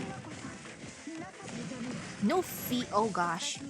No fear. Never fear. Yay! No fear. Oof. Wait, is everyone going poof?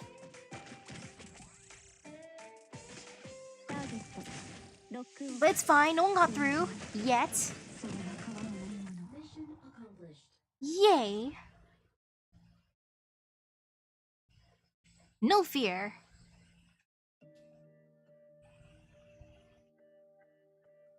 Head for the surface?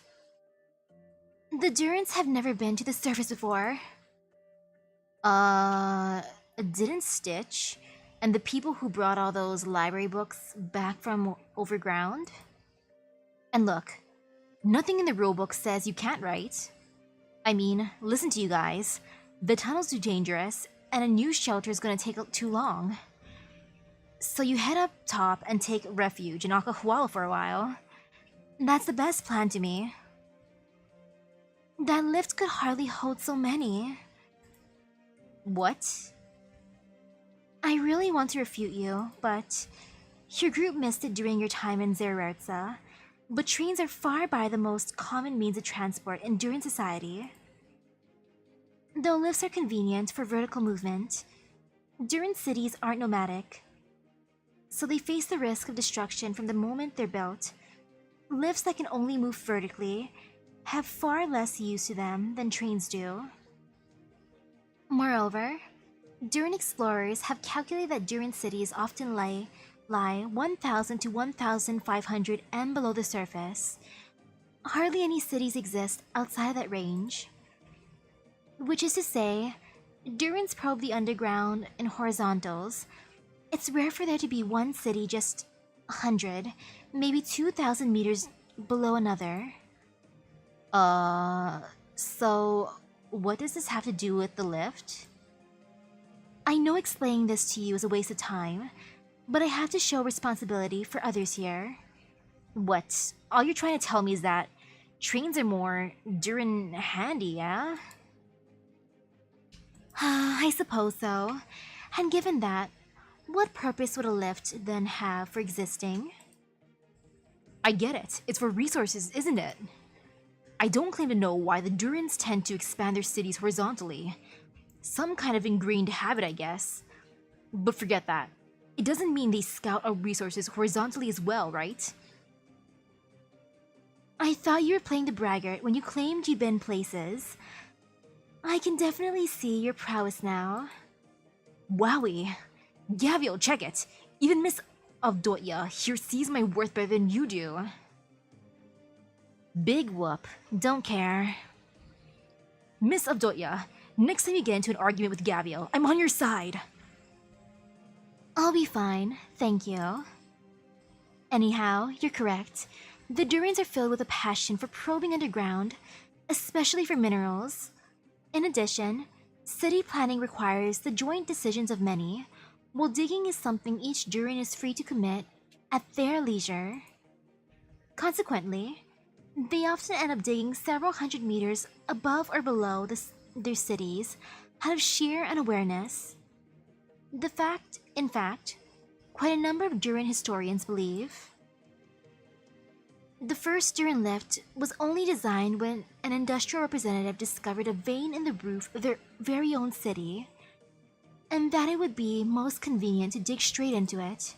However, following an unchecked surge of Duran interest in the surface, such lifts have often been used as shortcuts to the overground. Huh, so you're saying the Durans mainly use it to shift ore, and sometimes there's little scamps like Stitch hitching a ride on them to have some surface fun. I've told you, I'm about the same age as you, Gaviel. Uh-huh, sure. So I mean, I get all that, but I still don't understand what you're getting at.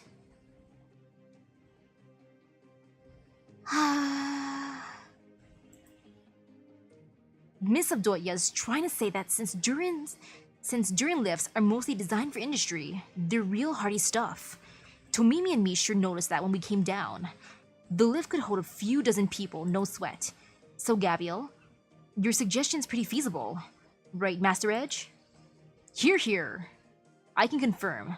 The super convenient Liftomatic number 1 was designed after a vote, which came after some numbskull with nothing to do found a vein up above. But then we found a vein even closer, so the thing went by the wayside. Oh, that tracks. I heard that one cave got mined clean.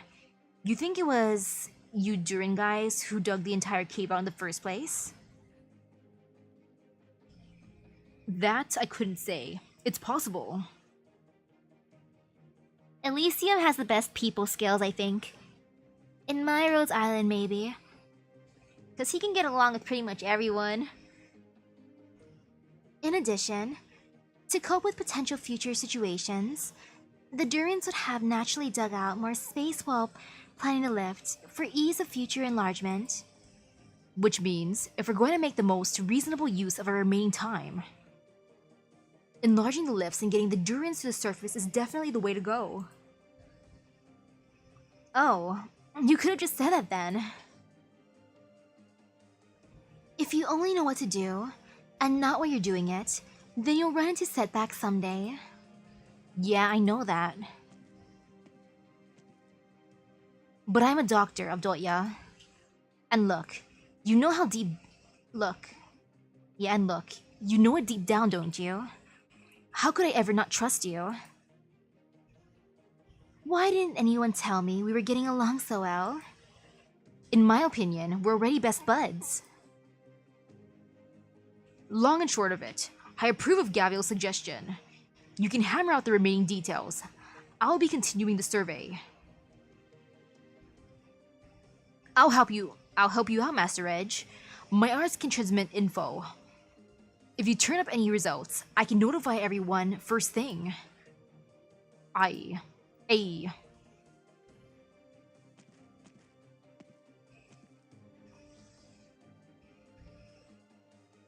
Oh yeah, I forgot. Miss Avdotya, I understand. You're against returning to the surface, and your own experiences inform that. But you're one of Zerertsa's driving citizens too. Your opinion swings things. And you're an honorable person on top of that. Now's not the time for it. And you get that, don't you? Alright everyone, rustle us up a happy plan. I'll help Master Edge too. No point in tossing around landmark designs now. Huh? Not like there's anything you can do in there, right? Can I not be concerned for my own city? Oh sure, knock yourself out. So, Avdotya, you still against it?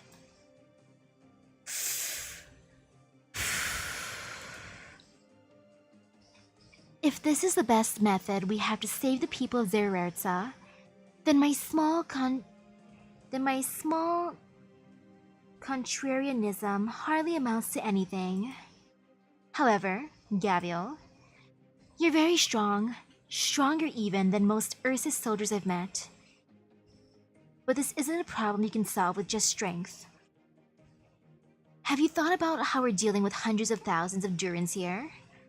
If hundreds of thousands of people showed up out of nowhere in a region of Sargon, do you know how terrifying that would be? This isn't something you can solve by just telling us your rainforest is big enough. How will the region's Lord Amir react? And how will Sargon as a nation react? They're going to the surface because they believe in you, but if the reality awaiting them is crueler still, do you still have the courage to say that no other way will work?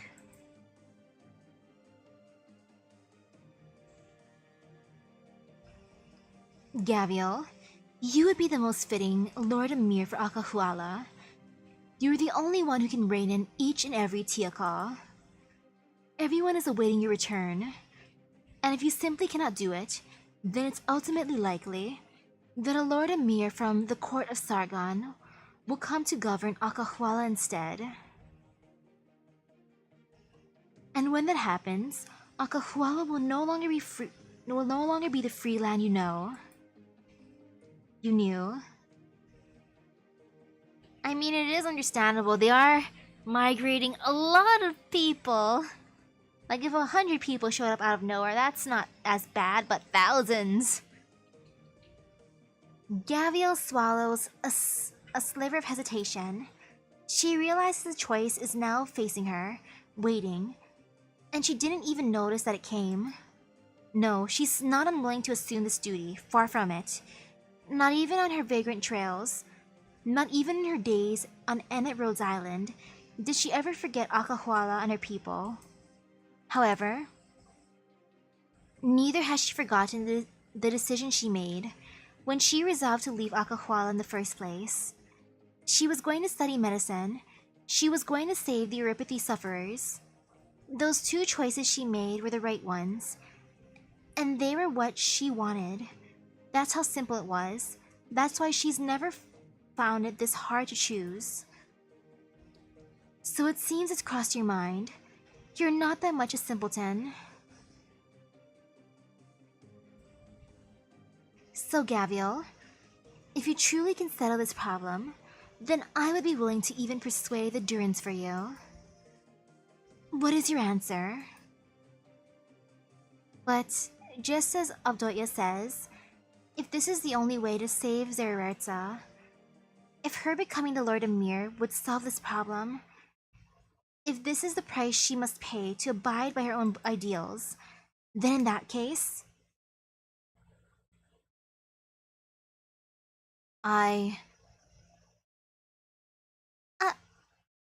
I'll be Akahuala's Lord Emir, and I'll bear the responsibility for this. Tomimi? Great job, Tomimi! Assert your dominance! Zerertza's going to be destroyed? Ha, that's a seriously unfunny joke. Stitch lifts his head and lifts his gaze to the dome. He'd been avoiding repairing it all along, avoiding redesigning the thing perhaps. He'd always assumed he'd still have time. Only now does he realize he's out. It's gone. He has time no longer. Teacher, it seems my hope of surpassing you is behind me. Stitch jumps aboard the small boat and sails it for the other shore. He has to find somewhere to calm down.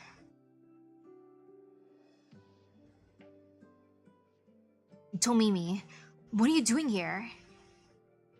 We were bringing Master Edge's equipment and workers over, and came to see how it was going while we're here. Looks like we were right to do it. You two as well. Hold on, so Tomimi, have you ever actually seriously considered what you just said? Of course I have. Akahuala's always been without a Lord Emir, Miss Avdotya. It's just like you said.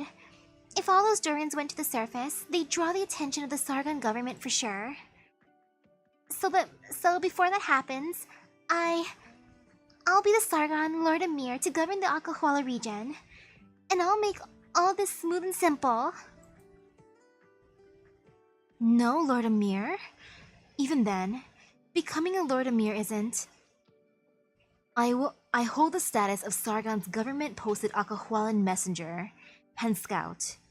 If I assist, then provided Akahuala comes to have a Lord Emir before drawing government attention, this incident can be wholly suppressed. That should ease some of your concern, correct? But Tomimi, you... It's alright. This way, you don't need to go through any trouble, Gavial. I mean, yeah, but... No pressure, Gavial. Tomimi's volunteering to do it.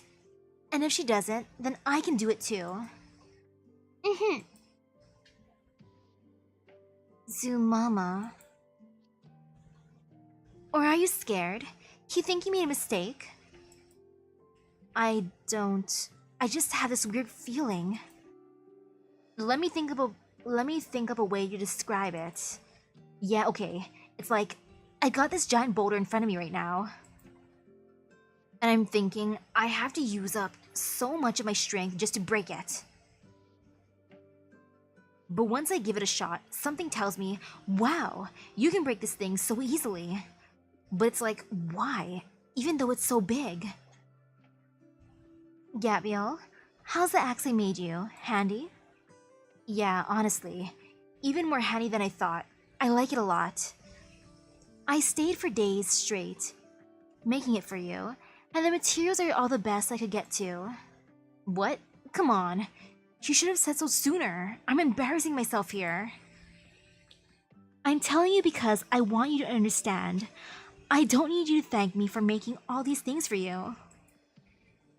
Because Gavial's Gavial. what the hell does that mean? Something very simple. Your fists are bigger than you think, Gabriel. Because you have me. And me. And the Rhodes Islanders, and all the people you saved, and everyone in Akahuala too. Because in the end, you're right, Gabriel. Ultimately, all those guys you beat into submission are willing to recognize you, because they realize that in the end, you're right. Gabriel, you believe in the right things. You never gone wrong. We all believe in you, Gavial. So, our fists are your fists. And you can keep on behaving. You can keep on believing in your fists. All you've got to do is charge ahead, Gavial. We'll help you out. You guys. Oh, but... Zumama, next time you make equipment for Gavial, I want to help too. I can do it myself. No, it's unfair only having a Zumama charm. I want to draw on my Dreamcatcher. And the Gavial's will mark. And... No can do, Tomimi. That's too much. I'll only draw 3. If you don't let me draw anything, then your tail will turn thick. No putting curses on my tail. Hey, nothing wrong with a thick tail. Gavial, please don't bonk my head. Standing by Avdotya, Inam can sense that this Lupa woman to her side is having a somewhat hard time believing her eyes. But to herself, it's a trivial, banal thing. She lets out a small sigh. She knows that finally, she's come to a decision too. And on that note, I have a better proposal. Inam? I'll serve as Akahuala's Lord Amir. Huh? I've hung around you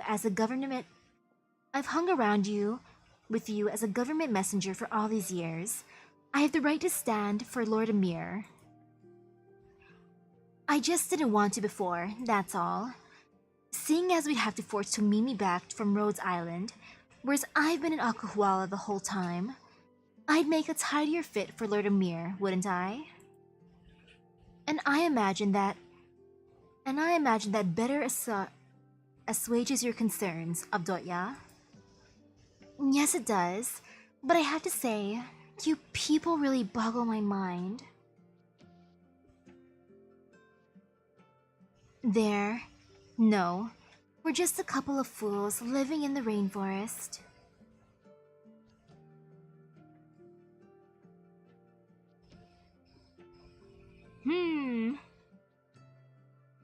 I believe in Inam. I think she'll do good. I bet Inam's mainly entertained by them, that's why. She's like, you know, these guys are funny. They entertain me. I'll go along with this for now. Hee hee. Ooh, hello. Inam, are you really sure about this? Well, this way. We won't need to leave Gavial, will you? Yeah, well, this way, you won't need to leave Gavial, will you? Gavial, I have this feeling we'll be fine friends, won't we? Of course we will. If you insist, then hell, go right on ahead. Now I see. All else aside, you've definitely persuaded me. I'll make good on my commitment. However, Gabriel, don't get carried away yet. An entire city's worth of people are headed for the surface. There's no precedent for something like this in all of Durin's history. It's something the entire city has to decide on, and if the people ultimately dissent, then we're out of luck. Which is exactly why we need you to talk them over. Not a worry. I made you my promise. I'll do all I can. Haha, thanks. Honestly, I should be thanking you on behalf for all of Zererza. Huh? What did you just say? I said, I need to return and make some preparations. Alright, Are you able to draft my speech for me? Yeah, no. Then I suggest you do something that plays to your strengths. If I do need your help at any point, I'll let you know.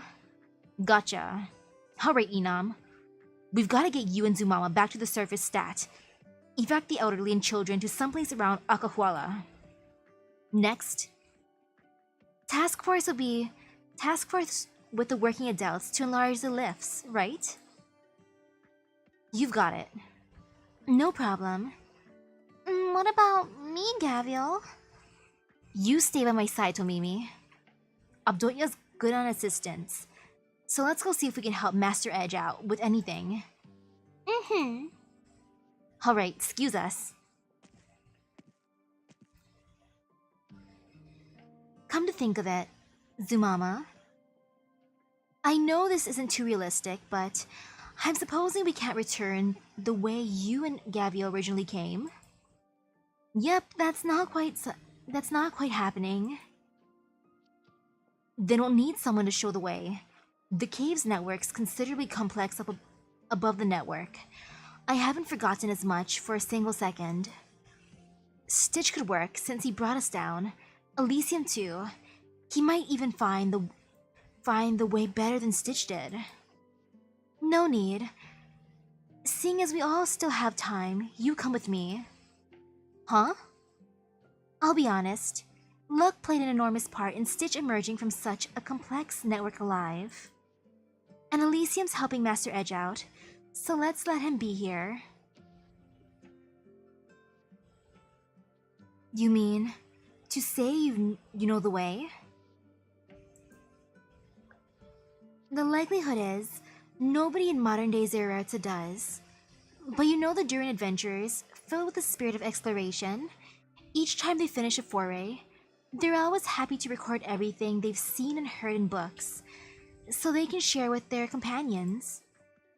And in the library, I once read such an adventurer's log, which finally detailed how he went through the cave network above the lift, and made it to the surface. And while I don't know where said adventure is now, he was considerate enough to leave behind a map. Yay for the map! Hopefully that map isn't too ancient. Because things can change over the years, you know?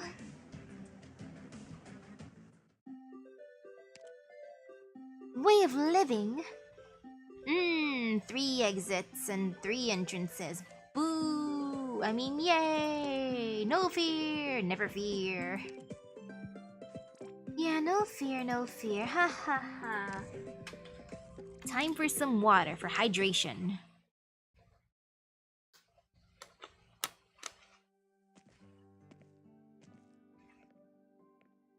You know, Master Edge, I'm kind of intrigued. What was Stitch's mentor like?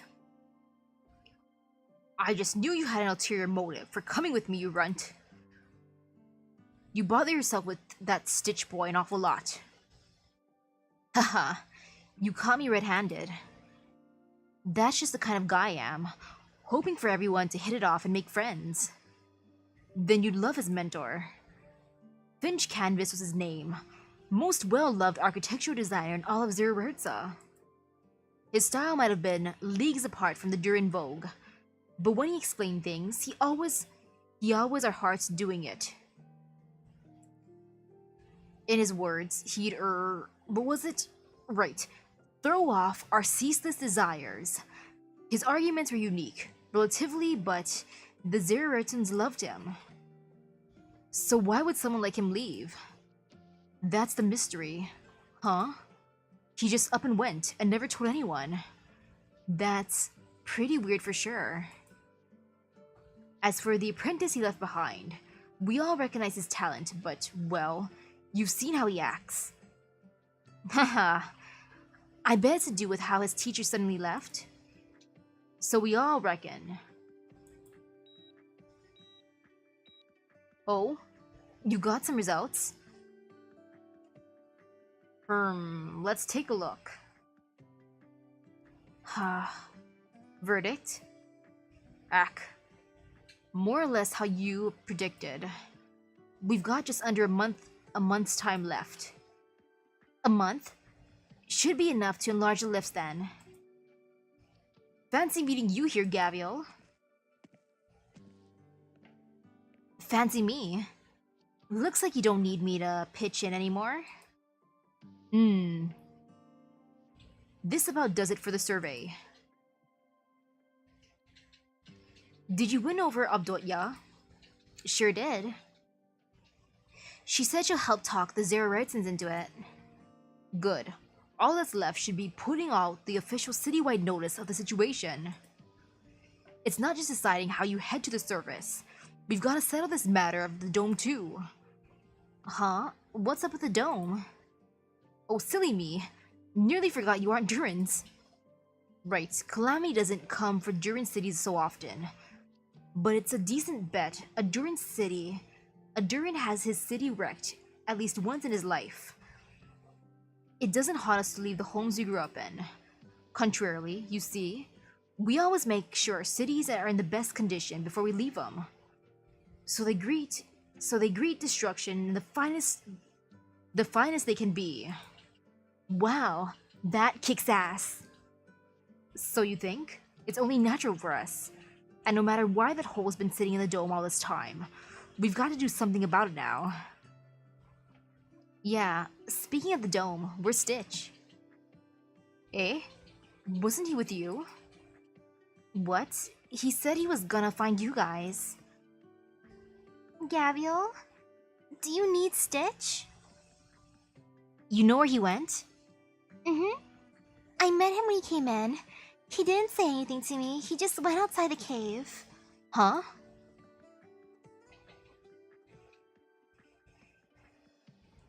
You solemnly swear to us you have a map, and now you tell us that map's likely in some book on a shelf somewhere? Clear his throat. I could hardly do anything about that. I've had no interest in returning to the surface after all. You should be content with the fact that I could remember once seeing a forebear's map recorded in a book. If that cave network turns out to be as complex as you say, then I don't mind spending a little more time. A little more of the time we do have. So, do you still remember what exactly that book was called? I've forgotten. I vaguely recall it should be a travelogue, detailing the Duran author's variegated experiences on the surface. What's the point of asking anyway? It's not as if we can read Durish. I can't, but don't forget, I've got my friends here. Yay for the power of friendship! Zumama, do you require help? I want to find this travelogue Abdotya's talking about, with a map recording the route through the cave network to the surface. The library books, infrequently sorted, difficulty of search relatively high. If you find it, I'll give you all an intense round of maintenance. Zumama friend, assist Zumama. Assist Zumama. Assist Zumama. Fantastic. Take it away then.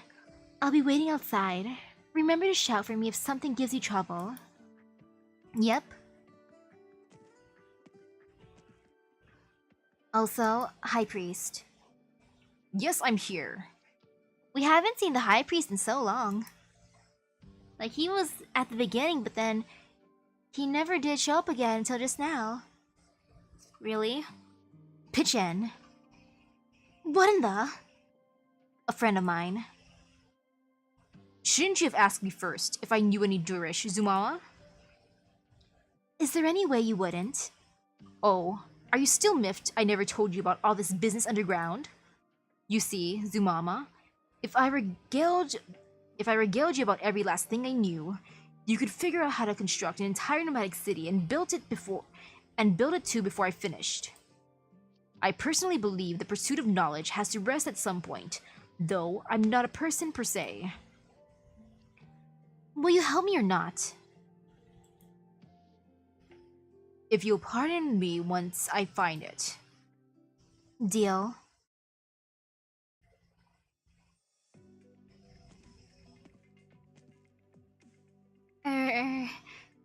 Enam?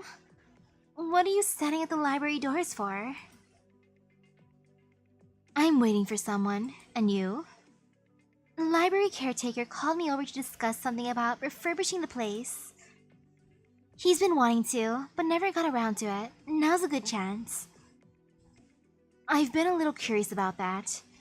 Plenty of time's passed since the broadcast and... Okay, none of the city's Durans are panicking, but... Why are some even planning to refurbish their buildings? Oh right, you're a service dweller. I see. It would be lost on you. You have built those roving cities to avoid disasters, haven't you? Yes. But we're different, see? Our cities can't move about. Nomadicizing cities built underground would be much more of a challenge, yes. Between you and me, I've heard of masters who have had thoughts of building cities just like that. You see, if we fit rock crushers and borer planes and the like onto the dome, and slip the base plate under the whole city, it might just be within reach. I'm not great with construction, but that sounds even crazier than our nomadic cities are. And I've never heard of anyone looking to actually pull it off, truth be told. Anywho, our cities don't move. Unnomadic, if you will. But every one of our cities does have originium vein detector facilities, which send off an alert when one of them encroaches. I wonder if those sensors could replace the jobs of catastrophe messengers. I've heard of them. It's not quite apples to apples, see? But the spread of originium veins is the only thing our sensors can pick up on. True. Judging from what I've heard, there's also a stretch of time from vein discovery to vein activation, and outside of special circumstances like now, you'd plenty of time to evacuate. But if hints of a catastrophe were detected, getting so much time to react would be a miracle. Circling back, you're used to abandoning your cities then? Exactly the opposite. Exactly the opposite, if I had to say. Durans adore everything that ties to this land. We adore machinery, buildings, every city we build. But should disaster insist on its way, then our cities are bound to be destroyed. And if we're going to face up to that reality, then there's something we have to consider. A city's inhabitants leave it because of calamity, but calamity doesn't last forever. There'll be other Durans, maybe even our own offspring and theirs, who'll come upon the same land once again. They'll see the city's remains, they'll lament the disaster that befell it. But as a people who once lived and breathed in it, is that really all we want them to come and learn? Is surrender our only choice in the face of our inescapable fate? We don't accept that. We choose. We decide before calamity strikes what shape our city is going to greet its ruin in.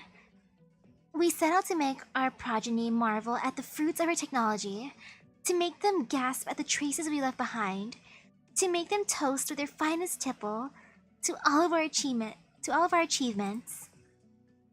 Just as we find other fallen cities and do the very same. Of course, we're sad to leave behind where we grew. But it's a sadness we're accustomed to. And in sad times for us, upkeeping our city such that it's in best condition becomes a more meaningful than ever, doesn't it? It's the body. It's what we call dressing our doomed city. Yeah, It's bittersweet. It kind of reminds me of those things where, like those stories where, like the world's ending and people can only fill up a box of possessions, like their most treasured possessions to like live on, basically.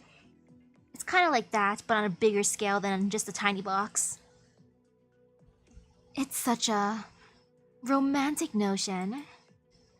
Of course it is. The more straightforward the reason is, we can build a brand new city in as quickly a few months, provided we bring the key industrial equipment and have our robots assisting.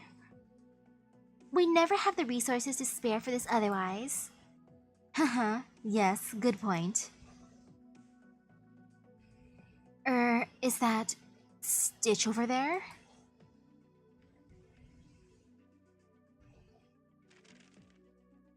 This one, no. This one, also no.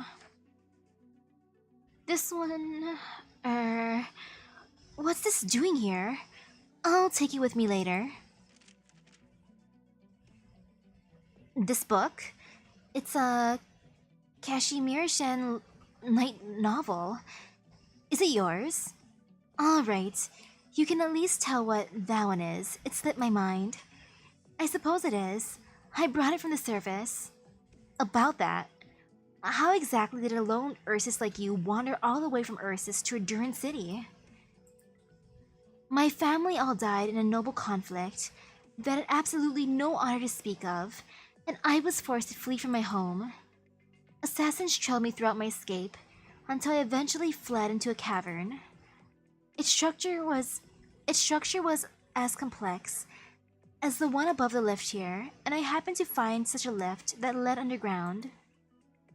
And that's how I had the fortune to survive. It was that simple. Oh, that sure was pretty lucky. Do you have no other thoughts? Were you hoping for any? No wonder you're a friend of Gaviel's. I've heard a lot of stories similar to yours aboard Rhodes Island. You're already lucky enough just to have survived. Zerert's a good place. It'd be pretty neat. It'd be pretty nice living somewhere like this. It is. I thought originally I'd be a lot angry about the circumstances I'd landed in. But had my family really been so guiltless, my parents so benevolent in their day-to-day, simply befallen by wicked men's hate? Of course not. My father still cursed his antagonists more than he cared for his own family, right until his final moments. As they fled out from the back of our home, I knew nothing of even the whereabouts of my mother. And I was no more than an insignificant sacrifice in a sea of Ursus' noble conspiracy. You're right, I'm very lucky. That's why I have to cherish this hard-won luck as well as I can. For sure. You're cruising to pick a huge argument with Gaviel, am I right? What gives you that idea? Because she might have talked you over, but thinking about it carefully, you never actually said what you really wanted to say. And you tried to argue with her again, but then you lost the opportunity, so your only choice was to bite your tongue. I've seen a lot of people pissed off by Gaviel's whole personality. She gets me too, sometimes. And you're the most obvious kind about it. Alright, I admit it. I've never met anyone like Gaviel. Whether I'm Ursus or Duran, getting a handle on her is elusive. If there's something you need to get off your mind, you can tell me. You've helped me out. I'll think about passing it on to her for you. I'll refrain. I'm not in straits that desperate yet. However, I do have a proposal. I have no plans to formally make a return to the surface life. Once the danger is past, I will be proposing the Duran's return underground. Of course, contact can never be easily severed once made. And so breaking off dealings will be nigh impossible. I recognize that much. And I admit that you, the Tia Ka of Akahuala, may be possible relational targets. Thus, once the Durans rebuild their city underground, I'll invite you all to relocate from a rainforest void of anything to a land beneath the surface. At that point, I'm even sure one of Gaviel's nature will understand just how wonderful Duran society is. Yeah, we'll pass. Why? Let's get back to that once we find the map. Those two get along pretty well, actually. I do think it's funny how they're both like, yeah, fighting with Gabriel is very tempting sometimes, you know? That's how they bond. As one do, of course. Gabriel's just so popular. For the love of Gabriel. Oh no, I feel fear. There's that one dude. But no fear, no fear. Ooh, no fear, no fear, no fear, no fear. No fear! Never fear, never fear. No fear, no fear, no fear, never fear. 9, 10. Boop. Okay. Now I can put someone down. That is very, very good.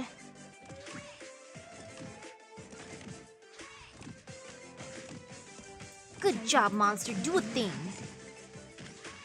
No fear, no fear. No fear, no fear, no fear.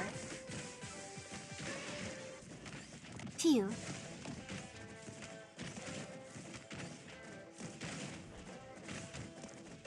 True, and while this is happening, Stitch is just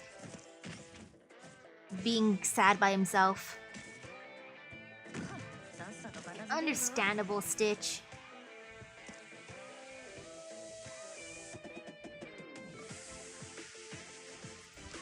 No fear, no fear, no fear. No fear. Oof, that's just barely out of range, so this is questionable, but I'll do it anyway. Nope, I won't. Teehee.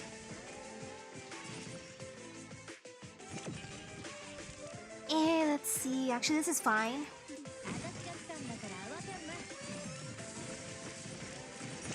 Oof, bringing out another healer is good, though.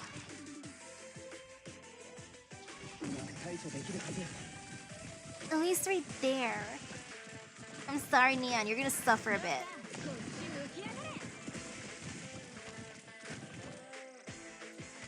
Oh, that's so frustrating. But you know, this is fine. No one can get through. Foo foo foo. Gaviel's pretty satisfying to use. And oh no, there's a car. There's a big car. I don't know how I feel about that car. There's 3 people in it? No, not a 3-person car. Hey, no, no. Bad car. Get out of here. No.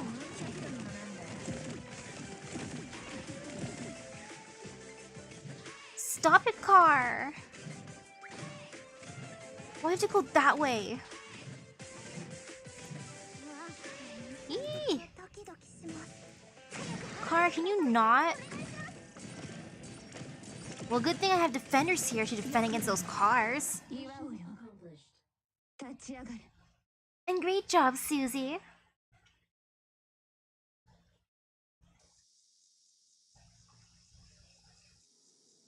Attention, all residents of Zererza. It's a fine day. The results of Master Edge's survey have just been made available. The active originium vein is said to explode in approximately 25 days. Zererza is officially entering the preparatory phase of evacuation, commencing now. Following discussions between your representatives, a general meeting will be held at a suitable time slot in the forum. At that time, we will discuss the specifics of our evacuation program, as well as the dressing of our doomed city. Residents of Zererza, stay tuned for further broadcasts. Deculture. Wake up, Deculture. Good boy, Robot Stitch. What is she dreaming? Robot Stitch. Deculture. Deculture. You're so silly, Robot Catch. Robot Catch too. Let's have the both of you fight. What in the love are you dreaming about? Deculture, wake up.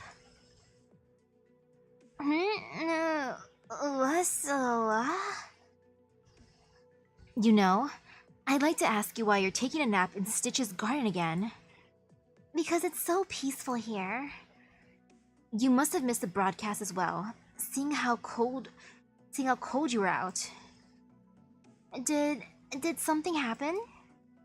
Master Edge went into the other shore, did his survey, and found an originium vein got shifted close to the tunnel entrance by the earthquake from before, and it's shockingly active too. We're going to hold a general meeting and decide on how we take refuge. Oh, you didn't come here just to tell me that though, did you? Right. I'm looking for Stitch. If you want Stitch, I think he's ridden the boat I lent him to the other shore to meet Master Edge and the others. Really? I'll wait for him here then. Do you need him for something? Yes, I'm hoping. He'll return to the design department and work with us in amending the dome plans. Since Zererertz is facing destruction, there's no sense in holding the landmark competition anymore. And we're lucky to still have some time. So we'll have to make a decision at the meeting regarding how to handle that hole the earthquake left in the dome. I don't know. Just leaving it sounds fine to me. Thoughts? Even if we wanted to, we'd need the citizens to approve that first. It's an extremely significant thing to any architectural designer, letting a city reach perfection during its final moments. We're giving the city a final round of observation and putting out a plan we can fulfill in its finite time we have. So you're hoping Stitch will return? Right. I don't know why Master Finch left all of a sudden. Others might believe their tutor-apprentice relationship was fading, or their time was just up, but I know that can't be the case.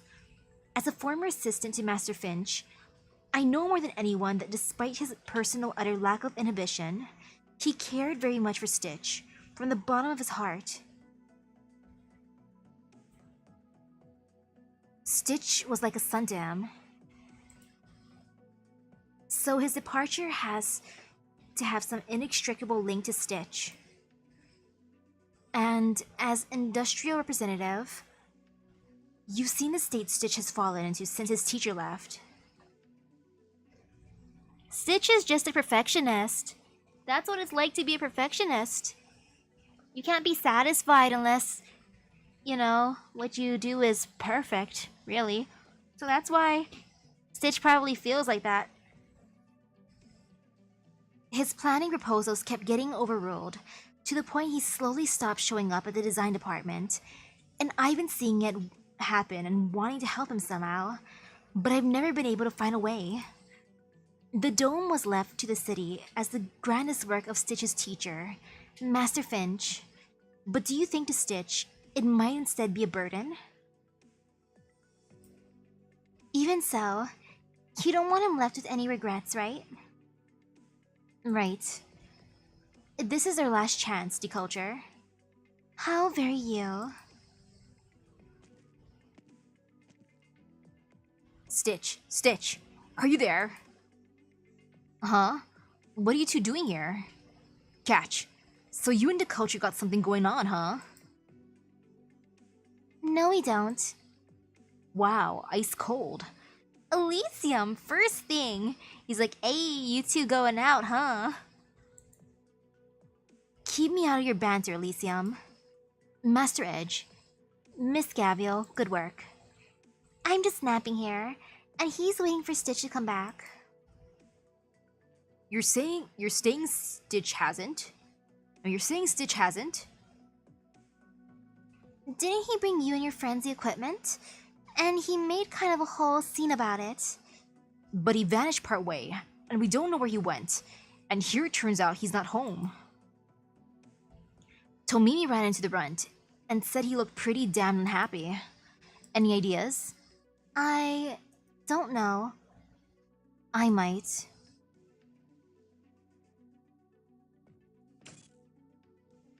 Zumama. Zumama? Not this row either. Okay, move on to the next.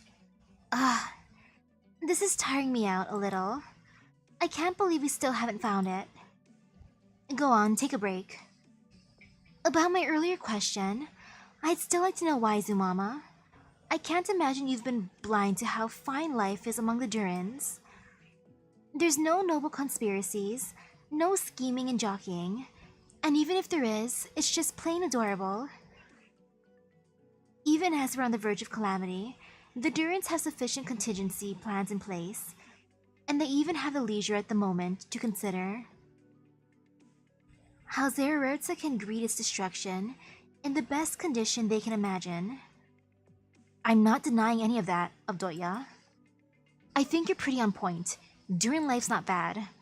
I'm not refusing you because I think what you're saying is wrong. It's because I don't like it. If there was a Tiakal who wanted to come live underground, then I wouldn't stop them, and neither would Inam. But why? I'm not just rejecting surface life out of my own experiences. I thought over this countless times, spending my days in the Durin cities. I believe, and results show, the Durins live an undoubtedly better life, one more in pursuit of culture. Staying in a Durin city's tempting, but how would the internet be down here? If it's questionable internet, no. But why would you, or Gabriel, or anyone not want a better life? My master isn't just wildly proficient with machines. She's really into movies and dramas too. She gets me watching all sorts of stuff, and she doesn't even care if I'm interested. She explains it all to me. I've ended up remembering a few things over time. For example, when she sees a character about to go on a long speech, she always says, long-winded righteous guys like this either turn out as villains, or they just can't get along, or they just get in the protag's way. Can't they just make their characters a little cuter? Why do you need to convince me or Gavial? Oh, and I might add, young lady, your view of the Durins is actually quite wide off the mark. In what way? If you said life in a Durin city states was more on demand or cozier or safer of a life, I wouldn't retort. But you hold that the Durin lifestyle is a better life, and dare I say, that alone may well be wrong. You're a clever child. I'm sure the distinction there doesn't fly past you. Good sir, I'm calling you that for now. I understand what you mean. But can you really say it's wrong for me to wish for others to live a more materially, spiritually plentiful life? Yeah, I can't give up stuff like the internet and movies. That's a different question. You're simply looking to redeem a little bit of the prestige you lost in an argument that's long since faded, no? That's long since ended, no?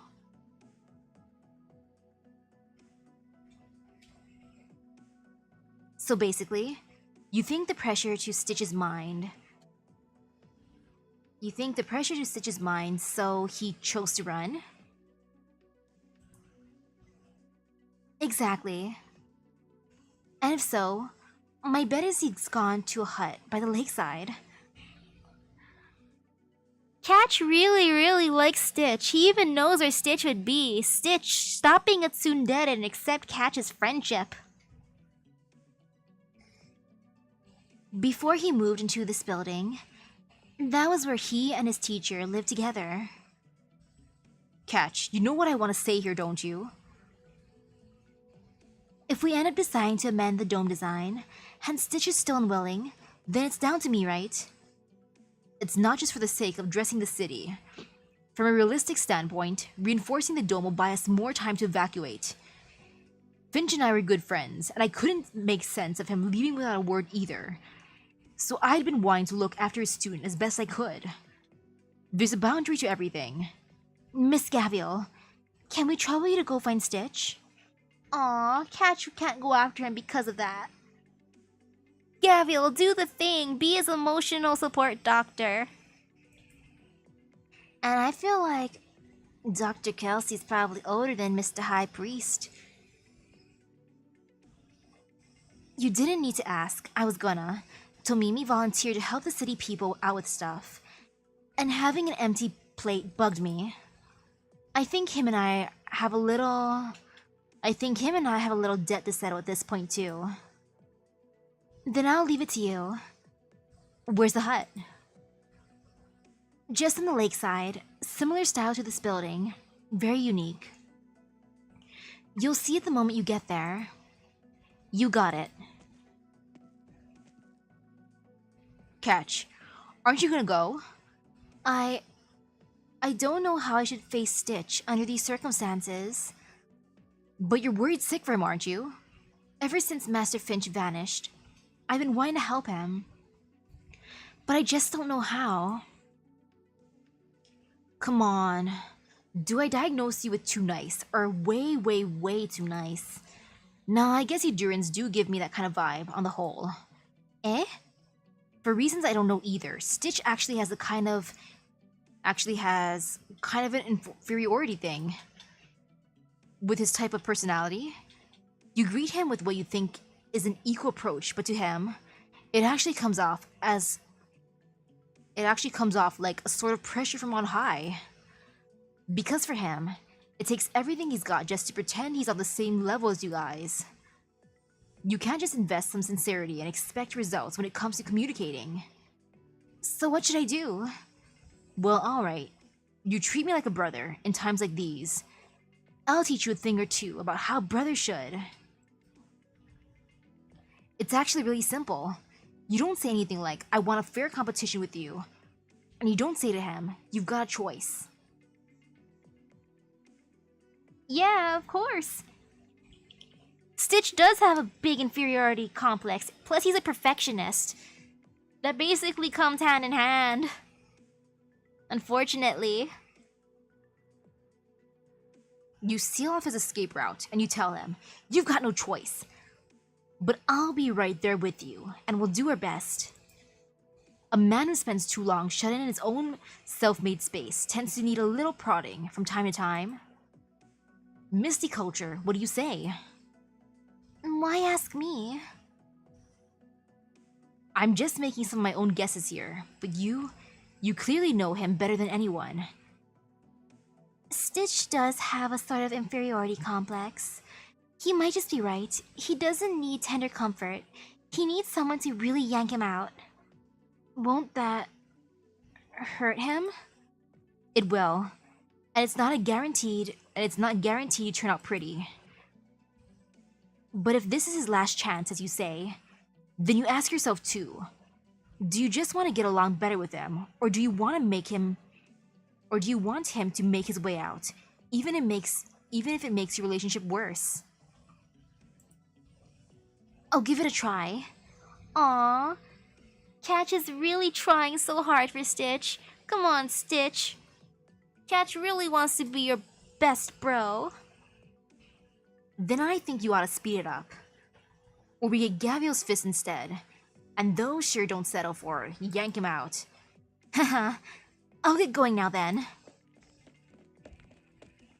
I believe in you. Is she following just to watch the drama? Live lively, extroverted, grasps social contact. They're all fine character traits, Catch. You believe people should become that way, and you do work to see that happen. But you can't always hope for everyone else to be like you. Elysium's right too, and if I'm going to help Stitch, maybe that's what I need to do. But I think distress and evasion are just as correct too. So, Catch, seeing as you're going to do things your way, I'll do things my way. If Stitch wants to run, I'll help him run. Deculture, do you need us? Go. Help Stitch out.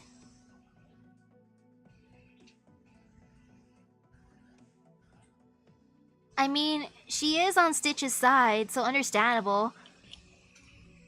She just wants to help out her friend. If Misty Culture wasn't doing it on purpose, then she doesn't realize just how easy it was to actually read her face. She doesn't agree with what I said at all. Man, I haven't felt this youthful a vibe in forever. It makes me want to join in on the fun a little. Nah, if I did go, I might just get swept in by Gavial. I don't want to be beaten for no good reason. Okay, Stitch, you better shake things up and wake up. You better shake up and wake up. Turn a blind eye to all these guys who want to help you. And you don't know how it might come back to haunt you.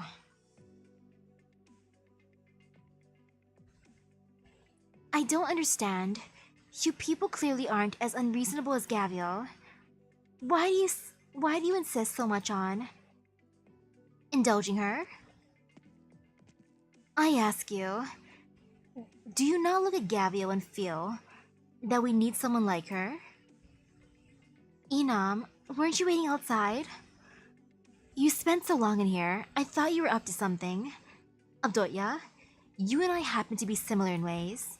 A huge part of why I came to serve as Akahuala's messenger was that I wanted to escape the unending strife between the Lords Amir.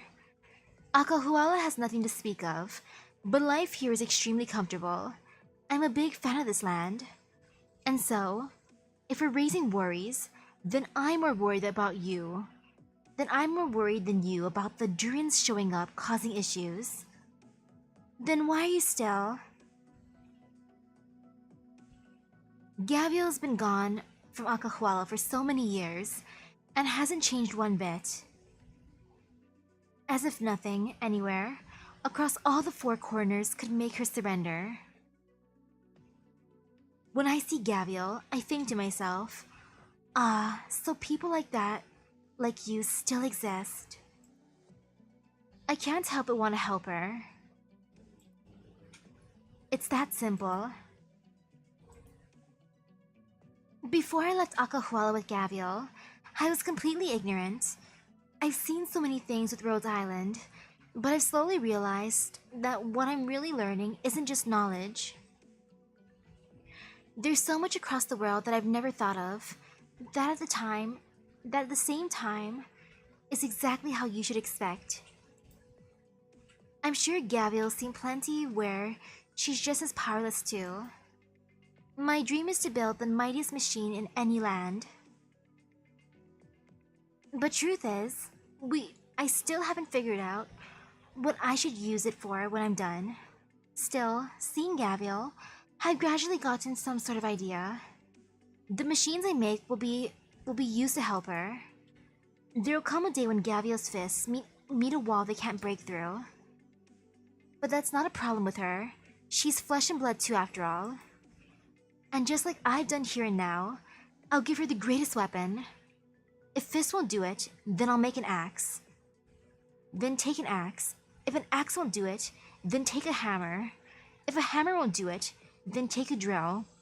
If a drill won't do it, then I'll build her an entire, big, ugly thing.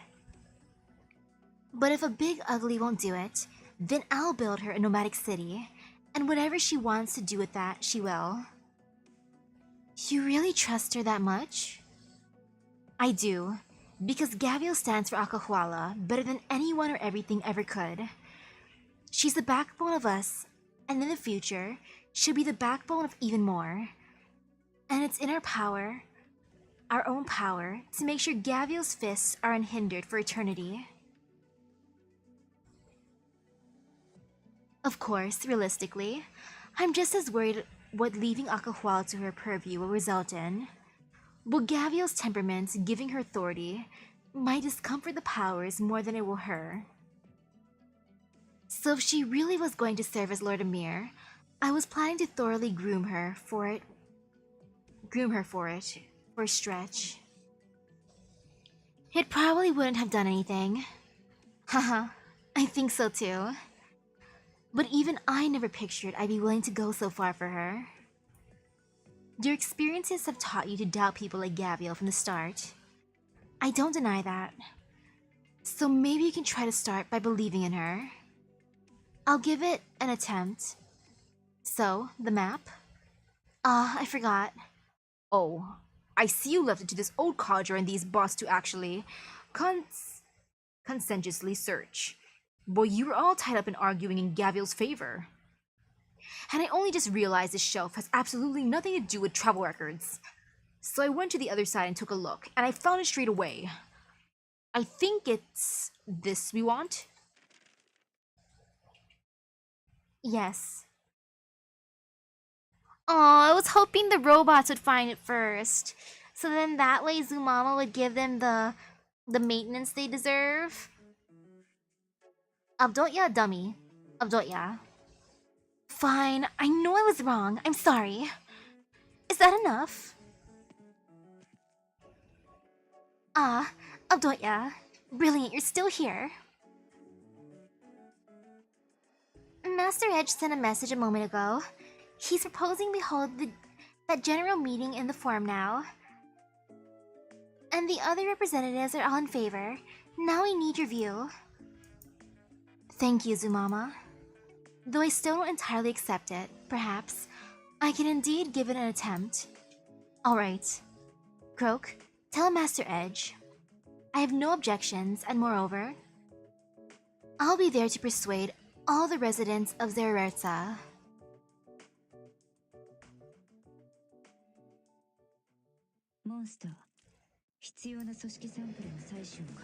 I'm just amazed by how much they love Gavial. And Gavial's cool. Gavial's Gavial. Metallic scent. Okay, not too scary. 3, 2. No fear, never fear. There is no fear. No fear.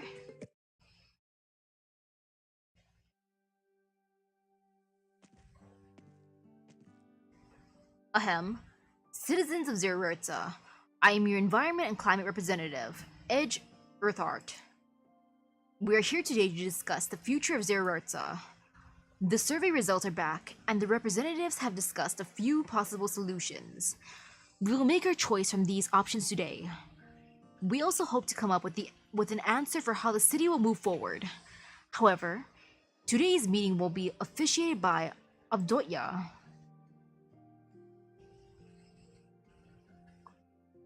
Are you sure about this, Avdotya?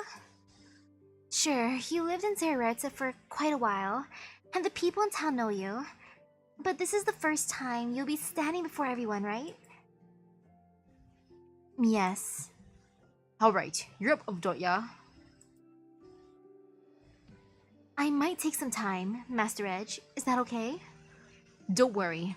You won't break my record of putting half the city to sleep. I've never heard that story. Oh, I remember.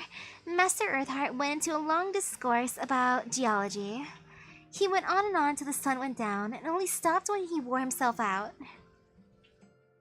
I probably won't go that long. Go, Avdotya. This is the culmination. This is the culmination of the time you spent here as a resident surface-born. Thank you. Here goes.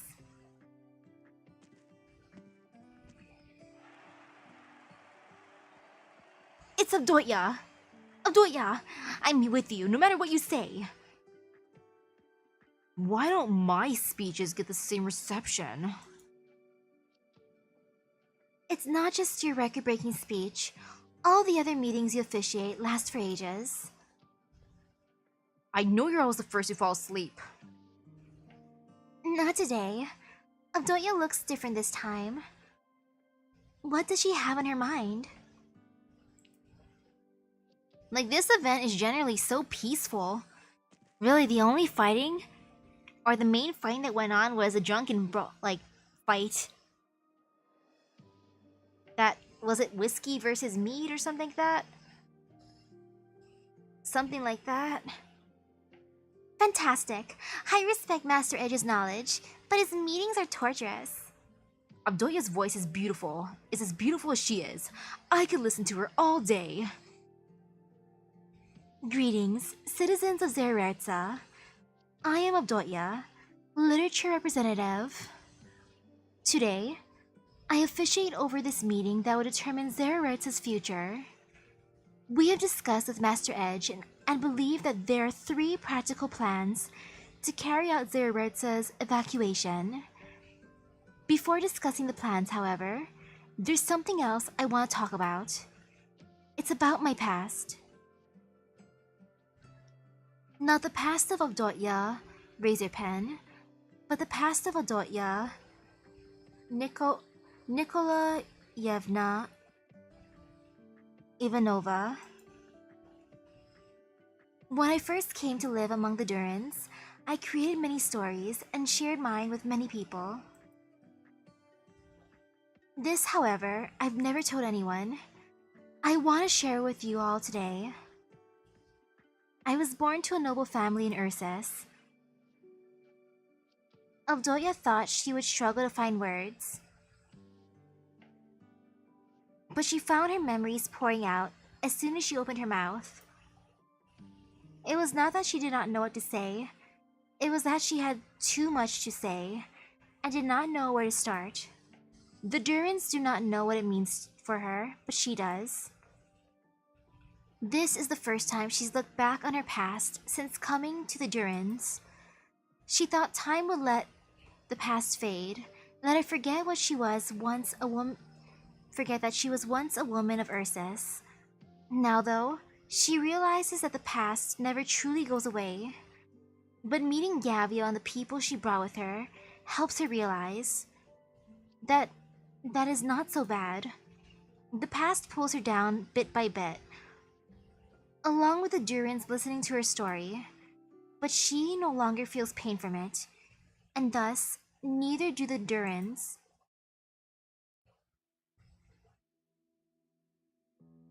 Stitch sits in his room, trying not to think about it, but he can't help it. He knows this is his last chance. Let it go, and he will never surpass his teacher. And he has a feeling that if he does not win this time, he will always be second best, though to what he cannot describe. He knows, but he can't do it. He puts his arms around his head. Knock knock. There is someone knocking on his door. Stitch, you're here, right? I know you're in there. Leave me alone, Gaviel. We need to talk. Talk to Catch if this is about the dome. No can do. Why? Because this is your job. Open the door. You're not coming in here. That's not up to you. Stitch, she has a chainsaw. She can knock down your door so easy. The door and the walls around it collapse with a bang, and Gavia walks in casually holding her great axe. Yep, exactly. Yeah, she broke the door down. She sees Stitch sitting by the desk with his arms around his head, his expression hidden. A few blank pieces of paper lie by his hand. A few more pieces of paper lie by his feet, either torn to pieces or crumpled up. Design sketches for the dome. You wanted to do it, didn't you? Can't you give me a break, Gaviel? It's not so much that I'm not giving you a break. Look at you. Shutting yourself in this room, just staring at sketches, holding in everything you're thinking. You're the one who's not giving yourself a break, Stitch. You don't know anything. Right. Which is why I'm not asking you. Which is why I'm not taking you back by force. I don't know, so I gotta find out. Why did you smash my door then? You wouldn't have talked if I didn't. You're just threatening me. I'm a reasonable woman. I could even be convinced to help you if you have a good enough reason. I realized something on my way over here. You weren't happy with the whole dome repair thing, were you? From the very beginning?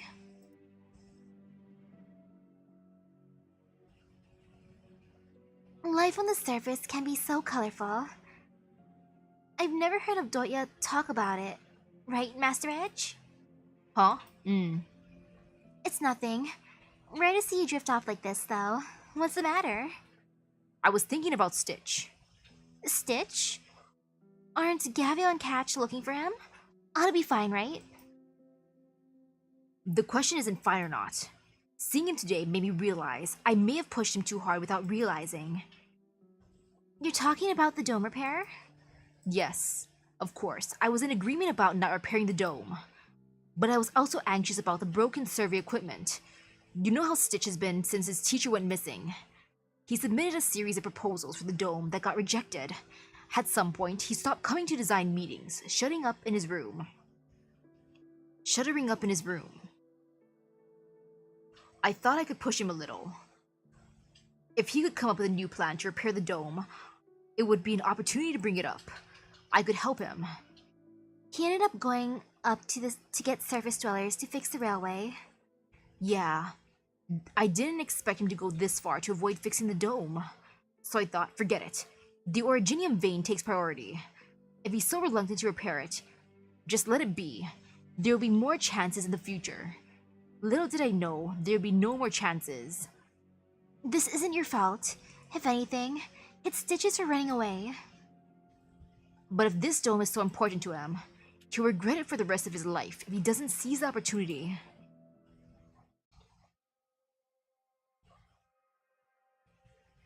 Why are you so against repairing the dome? Because of the job my teacher left me. Teacher? Job? Didn't you say your teacher went missing? It wasn't a sudden disappearance. Though he didn't tell anyone else, he did leave me an assignment. I have to win everyone over with my dome design and make the dome of Zerertz my own. Only then will he come back to find me. Otherwise, he'll never come back. Teacher, why are you so mean? That is the meanest assignment to give someone. You have to get 100% on this. If not, I'm never gonna come back for you. Bye. Your name is Canvas too. Are you related? No, I changed it later. 8 years ago, I survived an originium vein explosion. I had no home to return to, but my teacher took me in. So you're Ripthy? Yes, that was when I caught it. On the surface, people with this disease are called the infected and cast out from society. That's not the case among the Durans, but we can't fully cure it, only keep its symptoms in check. It's the same up there. So I changed my name to that of my mentor and studied architecture under him. I hear he was pretty famous. Of course, Finch Canvas was the design representative of Zerertz. Surface dwellers would call our style minimalist. We oppose elaborate and flashy designs, seeing them as the unchecked spread of desire, the product of a slothful life. At this rate, we will inevitably be swallowed up by our own desire. That's why we advocate a lifestyle that emphasizes the true nature of things. True nature? How things are in their most natural state. We oppose all unnecessary functions, trying to keep things the way they are. This is a rebellion against the life of desire. Like the simple design of your room? No, my style is not exactly the same as that of my teacher. My style came from his, but in some ways, we go in opposite directions. Allowing the city to welcome destruction while looking its best is a luxury that comes only from our excess productivity. It's arrogant and wasteful. One's time is limited, and my clock is ticking. You're infected too, Gabriel. Don't you understand? You only have so much time left. You need to spend your efforts on something more meaningful. Of course. That's why I study medicine, so I can heal myself and people like me. But if that's how you feel, why not seize this last chance? You think I don't want to? Do you see the sketches here? They are proof of my failure over the years. I made proposal after proposal, only to see them all get rejected. After that, I couldn't even come up with a passable sketch. I don't know who is the problem, the Zereretsons or me. All I know is that the mere sight of the dome fills me with fear. It's like a cage that my teacher has locked me in, trapping me forever. Even if it's my last chance, I can't do it anymore. Even if I came up with a new plan, there's no hope of it getting through. And you tell me how I'm going to come up with a new plan that can pass review in such a short time? I'm not coming with you, Gabriel. I'm a failure. Tell Master Edge that if he wants the dome fixed, he can have Catch do it. He'll undoubtedly do a better job than I can. Alright, I get it now. All the more important for you to come with me. Haven't you been listening? Yep. But you're the one who's going to explain it to the gang. Ugh.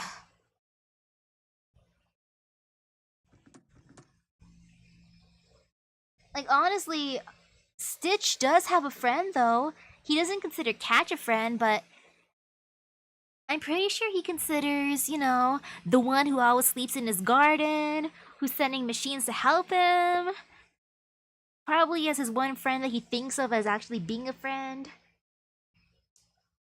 Stitch is in danger. Stitch is in danger. Protect Stitch. Protect Stitch. Hey, where do these bots come from? Stop right there.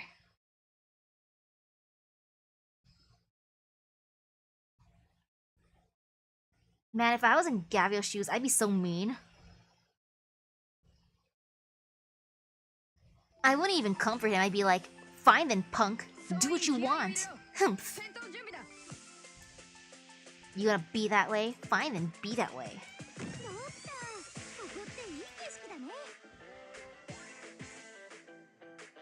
Like, no offense to Stitch, but that's how it would be. I would give him no pity. Oof, okay, I gotta put out some peoples.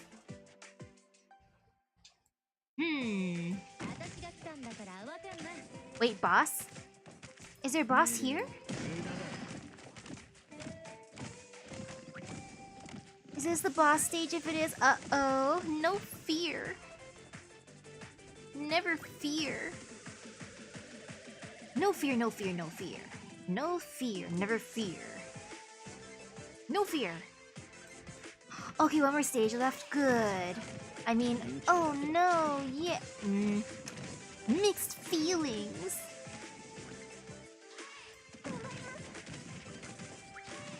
I should bring out a healer on that side. You know, bringing out a healer would be smart.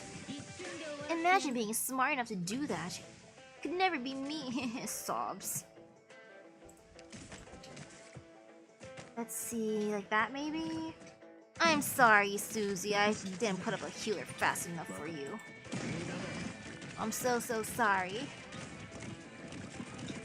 I should have put up the healer sooner. That's my bad. And now there.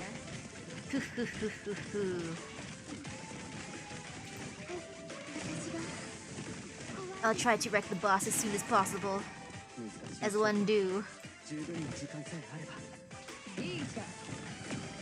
Oh no! Oh no, this thing is bad. I don't like it.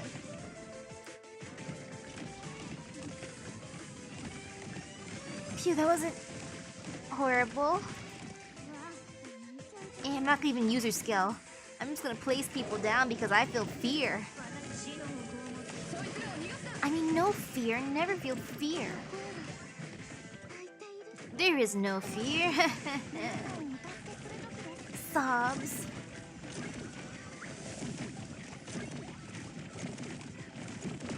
Oof. I am so incredibly sorry, Susie. You're just suffering here. This is the stage you suffer on. So incredibly sorry.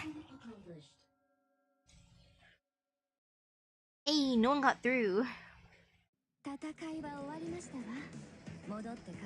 That's good.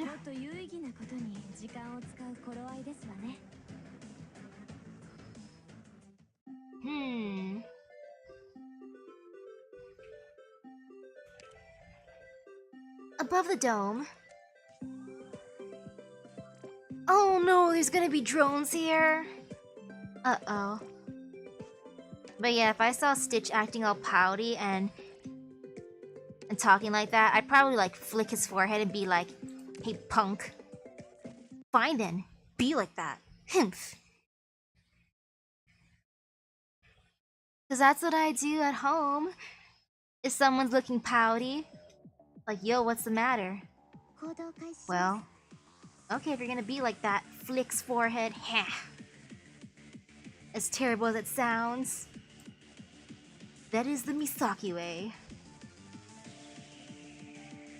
Oh man, how do I want to do this? Let me think for a second. Do I want to let them get in-ish? Yes. No. Yes. Kinda. No. Yeah, guard these areas? Yes. Starting with guarding here. No fear, no fear. Never feel fear.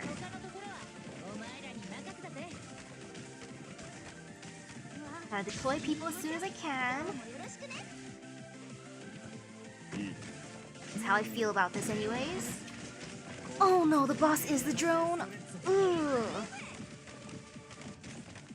Well, look who's here to say hello to the boss.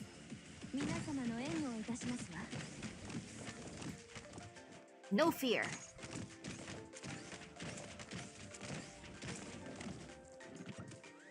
I should put down a healer. You know, putting down a healer would be smart. That's decent, actually, for the healing range. I'll keep him here.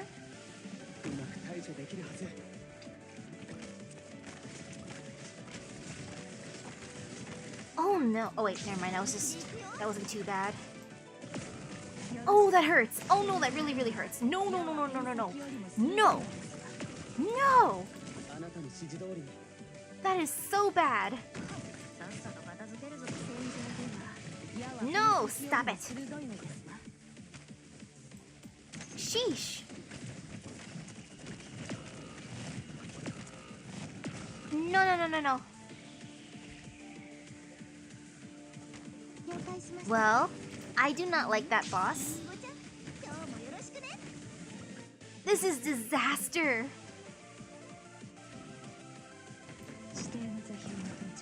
No. This is not the ideal setup. Goodbye, world.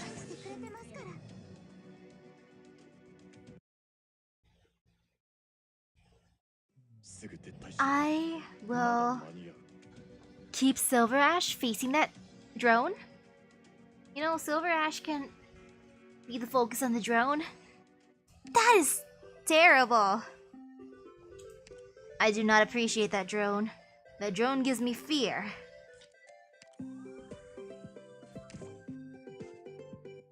Why? Why does it have to be a flying enemy? Flying enemies I hate. Those are my least favorite in games. They hurt me. But you know what's fine? I'm just gonna keep people not near, so then that way there's like less fear.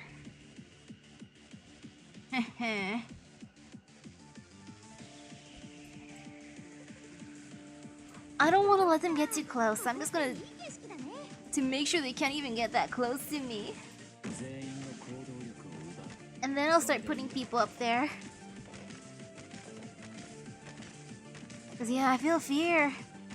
They have successfully installed fear. Or instilled fear. Actually, that guy can go through, it's fine. No, I'm being stubborn. This is bad already, but you know, it's okay. That's my bad.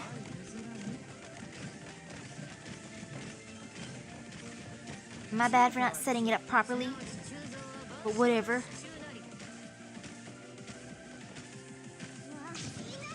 Yeah, it's fine. I'm just gonna prepare to destroy the dude when he comes through here. Yep.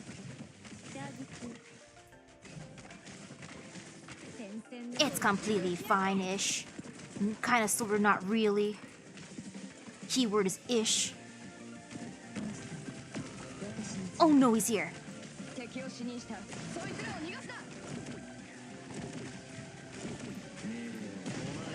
Eek!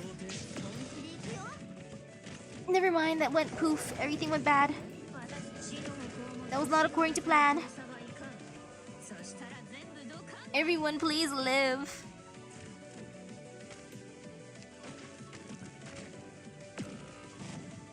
No fear. No fear, never fear. It's too late.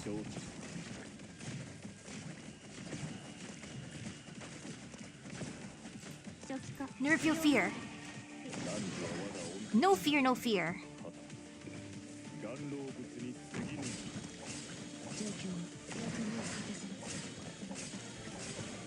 Oh, that dude really does hurt though.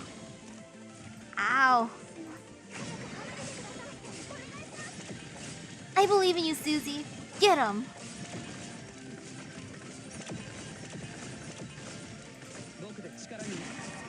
Actually, no, maybe there's a chance. There's hope in the world. There might be hope in this world.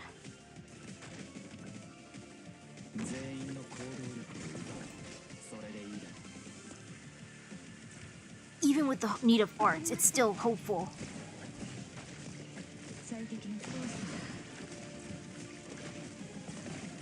Yeah, there's some hope.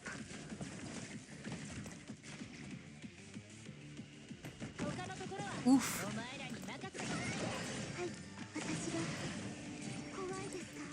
Oh, I hate that stun.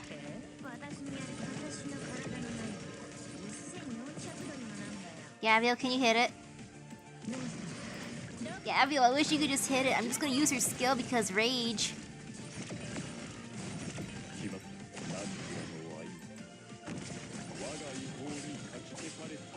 Oof. Oh, that hurts. Oh no, that's bad. Mudrock's just here to stall. You know, stalling is fine. If that one dude goes through, that's no fear. It's fine if another dude goes through. I just want to win.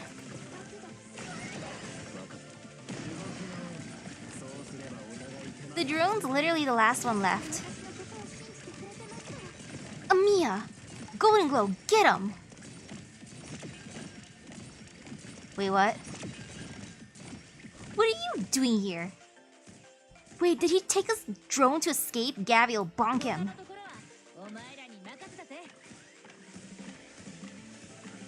Good job, Gabriel. You know what's satisfying? Having Gabriel bonk him, perfect.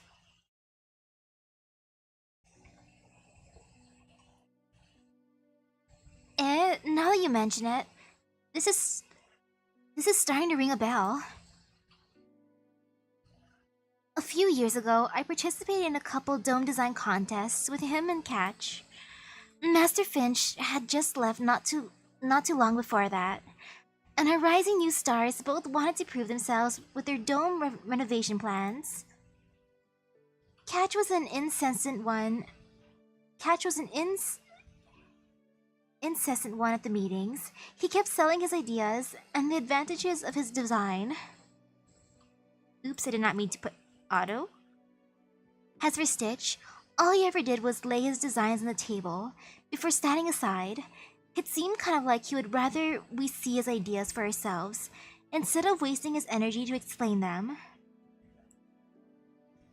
Some preferred Catch's detailed way of thinking, while others acknowledged Stitch's confidence, even egotism towards his own work. Both of them were undoubtedly rising stars. The rivalry continued for several years, and neither of them was able to truly obtain the recognition of the majority and get his designs passed. Until one day, when Stitch stopped showing up, Finch actually brought it up to me before, back when he was still around. He told me he was worried about his student's future. But those problems you can fix by talking sense into him.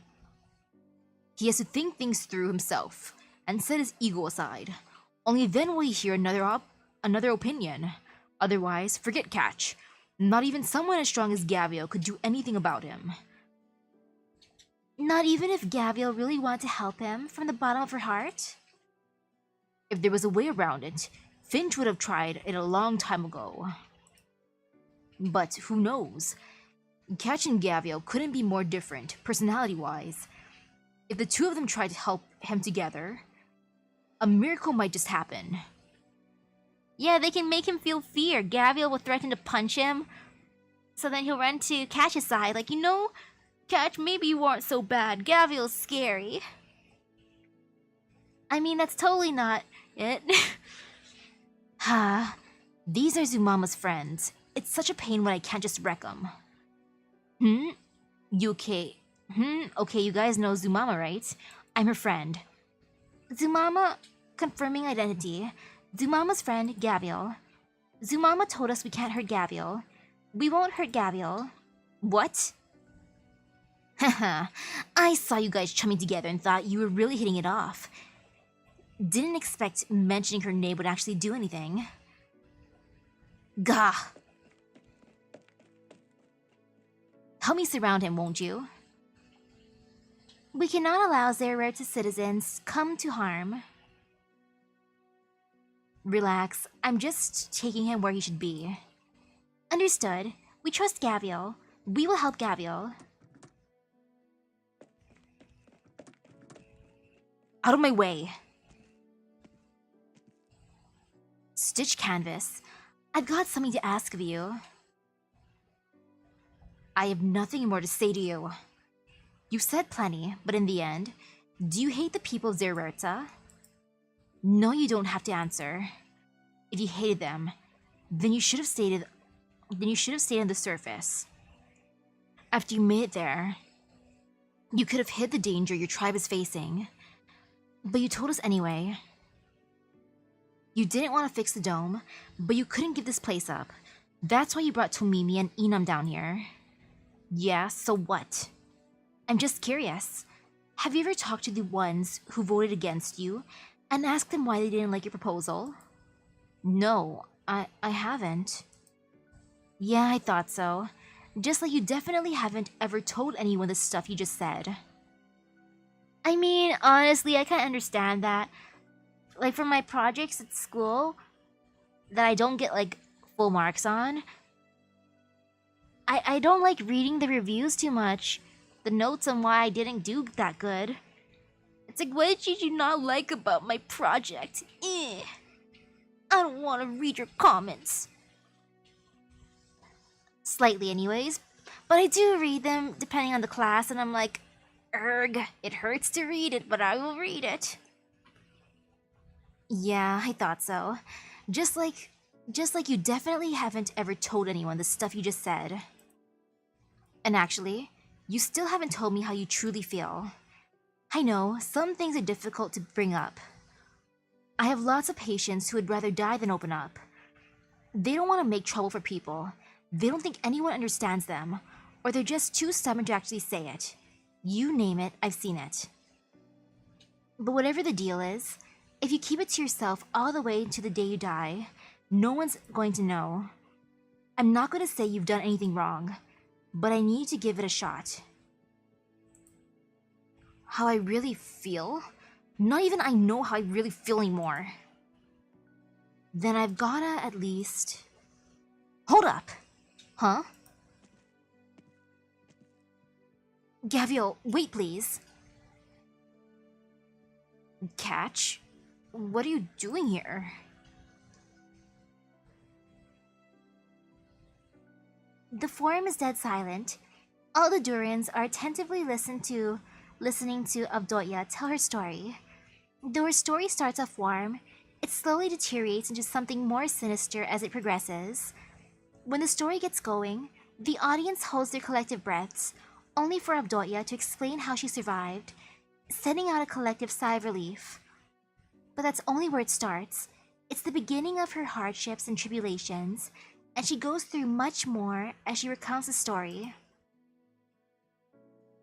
When I reached the end of the cave, for a moment, I thought my eyes were deceiving me. Had it not been a golden shining lift, I would have mistaken it for a staircase carrying me to death. At that very moment, I even felt joy. I thought my hardships were coming to an end. I thought I could enjoy a moment of respite within death's embrace. I never expected that lift would open the door to a new life. And that was everything I went through before I made it underground. That is the life on the surface that I can share with you. It's hardly what you would call a wonderful one, but looking back, it wasn't actually as hard as I remember it. Anyway, I'm sure the smarter ones among you already know what I'm getting at. It's true. Based on our discussions, we've arrived at 3 possible evacuation plans. First, we could evacuate via the tunnels. According to the calculations, even if we start evacuating right now as quickly as we can, we will likely only be able to evacuate 70% of our population to our sibling city on the other end before the explosion. If that is the plan we are going with, we must start immediately, without delay. The second plan would require us to immediately use all of our resources to excavate in the opposite direction of the tunnel. In other words, dig toward the hole on the other side and open up a safe shelter for our temporary refuge.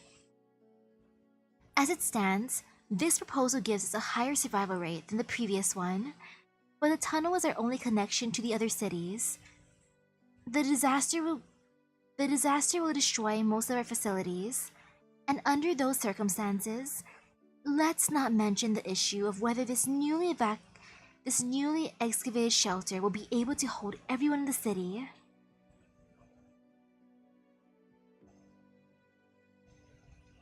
Even if we manage to save everyone, it's questionable that we would last much longer after disaster strikes. Nah, the Durans are funny here. I think they're entertaining. Though when I think of other entertaining, like dwarf characters, I think of webtoons. Like the strongest florist. Yo, I love them in there. They're entertaining as heck. Highly recommend that webtoon. As for the third proposal, it takes us to the surface.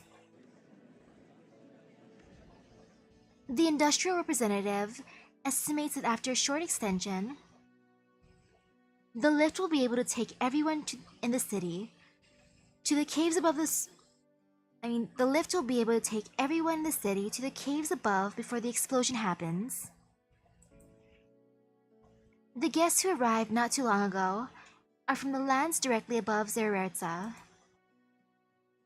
That area is a lush rainforest named Akahuala, and as their administrators, they are willing to provide all Zererzans living space and other assistance.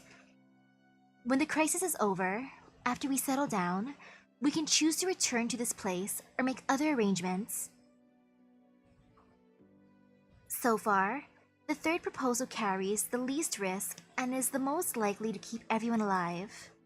However, we must make a decision that might just be unprecedented for the Duran people.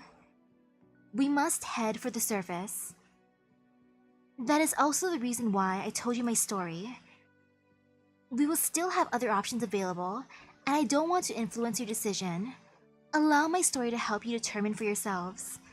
Okay, per usual. We will vote on the 3 proposals in 10 minutes.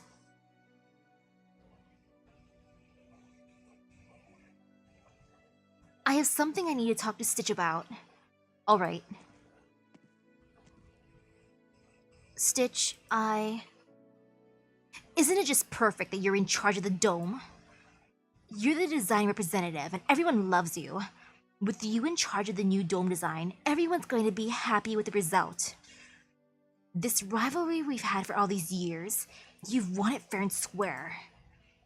Oh, that's not what I'm here for. I'm here to say goodbye. What? You see, I've only been acting design representative since Master Finch left us. And after I took up the burden, I gradually began to think that maybe my skills weren't up to the task. Actually, I've been thinking about leaving to look for Master Finch. I mean, he's the only one who could really be our design representative. And after I'm gone, as his disciple, you're the most suitable one to take the job. I like the way Catch is doing this. He did not take Elysium's advice of being like, I'm forcing you to come with me. Nah, Catch's way is funnier. He's like, goodbye. I am not good enough. Goodbye, everyone. I just went back to the design department and handed my work over to the others, and I'm ready to get my things packed and leave. But why now? I heard we were all going to the surface. I caught Avdoya's speech when I passed by the forum just now. I'm sure the proposal will end up passing, but Master Finn should be hiding out in some other Durin city. That's why, while it's still possible, I want to settle down in the one next door before I figure out my next steps. So, sorry, buddy. I probably won't get to help with the dome's design. Oh, hello? You think I'd be happy about this? Of course not. But I really think you're up to the task. All you need is a chance to let people get to know you. Seriously. How dare you? In his anger, Stitch raises his fist against Catch, but it stops in its tracks midair before falling down powerlessly. I know Master Finch left because he wanted me to become independent. I know you're doing this because you want me to give it another shot. Gavial too. I know all of you are doing this out of the kindness of your hearts. Of course I know. But Master Finch, you and Gavial, why do you have to force me down this path? Why can't all of you just leave me alone? Why can't you just let me keep hiding? Why do all of you have to be so kind? Why? Catch quietly picks up the design sketch next to him and hands it to Stitch. Because you tried so hard. You can do much better, I know it. Since when do you need a reason to be kind? And since when do you need a reason to want to keep someone from falling like that? Now get up. Stop crying. First, you lied to my tribesmen, and now you're making trouble for all kinds of people. So I'm going to sock you. Go, Gavial, go! Grit your teeth. It won't hurt too bad. Stitch looks at Gavial's fist. Go, Gavial, go! In an instant, many things flash through his mind. His life is flashing before his eyes now. The joy he felt when he listened to his teacher's lectures, the hatred he felt when his teacher left, the disappointment he felt every time he walked out of the design department after losing a design contest. Before he knew it, whenever he looked at the dome above him, it was anger that he felt, not excitement. He thought the feeling was his alone, and that not only could no one understand him, he did not need to be understood by anyone. But at this very moment, Now that he's finally learned that there are those who truly want to understand him and help him, he realizes that perhaps it is time to set that something down. He then thinks to himself, he should take this punch. Bam! Yet, even though he was anticipating the pain, he doesn't feel a thing. He looks down to find a deep, fist-sized pit in the table. Ha! Now you're scared? Relax, my fist's only for the bad guys. You're not a bad guy, you're just a knucklehead. Why should I beat you up? You're the knucklehead. Well, look at you. In such a good mood that you can still talk back, huh? So how about it? Wanna come along now? Fine. After his life flashes before his eyes, of course. He had fear instilled deep within his soul. Okay, let us proceed with the voting. If you are voting for the first proposal, please raise your hand. A sparse number of hands go up around the forum. Those with their hands up appear very calm, as though they've made up their minds, even though they know there weren't many people voting for this measure. And Avdotya knows that those who would vote for this proposal are always the ones who are willing to give their lives. Record keeper, please record the number of votes for the first proposal. Okay, please put your hands down. If you're voting for the second proposal, please raise your hand. This time, there are a lot of people with their hands up. Some of them even have bottles in them. Most of them have rather sturdy builds. Undoubtedly, they are very confident in their excavation skills. I'm curious though, how much do you think Gavio could excavate in that amount of time? Record keeper, please record the number of votes for the second proposal. Okay, please put your hands down. And if you're voting for the third proposal, please raise your hand. The forum is dead silent. No one has a hand up. Avdotya knows that this outcome is only to be expected. Heading to the surface is a big decision, and her speech alone could hardly be enough to persuade them. When she looks at the Durans whispering among themselves, she knows that her story has had no effect on them. The Durans are not afraid. All they need is an opportunity. They still need a push. She also feels guilt deep in her heart. The old her definitely would have been leading the opposition against moving to the surface, but now she is doing other Duran's work for this. Her guilty feelings quickly disappear, as she knows she is doing what is right. I have a few things to add about going to the surface. Akahuala is a humid rainforest. It is hot there, no matter the time of the year. Even without any temperature control, we should still be able to get used to life there. Besides, Akahuala is rich in lake water resources and is home to a natural waterfall. In other words, it's an all-natural, great aquapit. Furthermore, Akahuala is also has a large amount of mineral resources and land. If we wish to, we can build a new city there. Of course. We will also have the pride of Zererza, a new landmark that will once again put smiles on everyone's faces.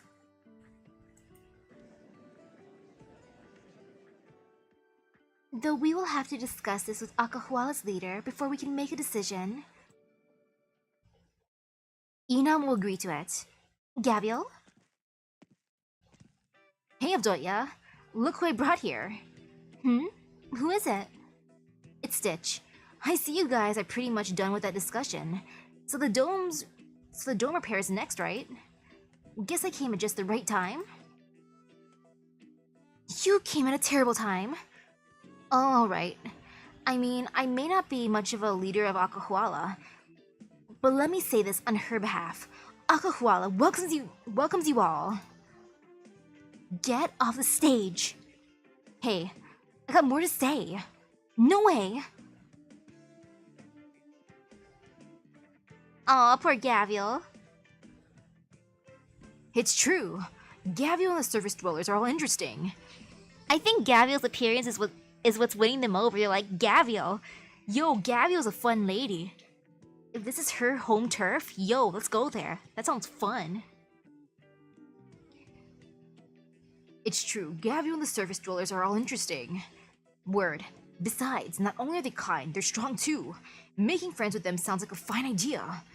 I think so too. Besides, they've got a bigger Great Aqua Pit in Akahuala. What could be better? But let's calm down and think it through. This is going to affect the future of the whole Durin race. I don't see anything wrong with that future though. Right, I'm with ya. I mean, even though a lot of bad things happen on the surface in Abdoya's story, just like we've always heard. But if all those bad things shaped Abdoya into the kind of person that she is, I don't think there's anything to be afraid of. Besides, I've heard rumors that Stranger Things is still running on the surface. Ah yes, be won over by Stranger Things. Gavial, do you know how much time and effort I spent to prepare for this moment? What if they decide to stay down here because you had to butt in? But I just took a look around, and all of them seem to be looking forward to it. They're gonna vote for it. You persuaded them already. How can you always be so optimistic? By the way, Gavial, how's Stitch doing? He says he's willing to give it a shot. Where did he go? I saw him in the forum, that's why I'm asking. And looking at him now, it looks like he's really going to do it. Let me give him a hand then. The crowd of the forum is bubbling with talk about going to the surface. This seems to have nothing to do with him. He should have gone inside with Gavial. He has never been comfortable with situations like this to begin with. But he stays where he is. He knows he isn't afraid. He knows that there is an urge inside of him to say something. I mean, of course he's not afraid after witnessing Gavial's fist. What's scarier than Gavial's punch? But he has no idea how to begin. Right, I have a piece of regrettable news I forgot to share. After he learned of Zerortz's impending disaster, our design representative, Catch Lighttrace, has decided to resign from his position and part ways with us for the moment. He's going to seek out our previous design representative, Master Finch Canvas, whose whereabouts are unknown. I understand and respect his decision. Furthermore, before he left, he appointed Master Finch's disciple, Stitch Canvas, to take his position. And I know better than anyone that Stitch Canvas is a talented architect, which is why I accepted this request. Now, let's invite him up here to say a few words. Stitch, the floor is yours. I'm aware you don't really know who I am. Just that my teacher is the famous Finch Canvas. My style is very different from my teacher's. His is more about resisting materialism, while mine is more leaning toward... Sorry, that's not what I wanted to say. I want to talk about the proposal. The one about going to the surface. I know this isn't an easy decision to make, but I think it's the safest option available. And if we choose this plan, we will still have time to dress our doomed city. There's not much that I can do, but I'm willing to spend the last bit of time we have to come up with a plan to repair the dome. And if at all possible, I want to make the dome even sturdier. Even though it's impossible to keep an active originium vein from exploding, that should still buy us some time. So please everyone, let's head to the surface. I'm sure my teacher would have wanted it too.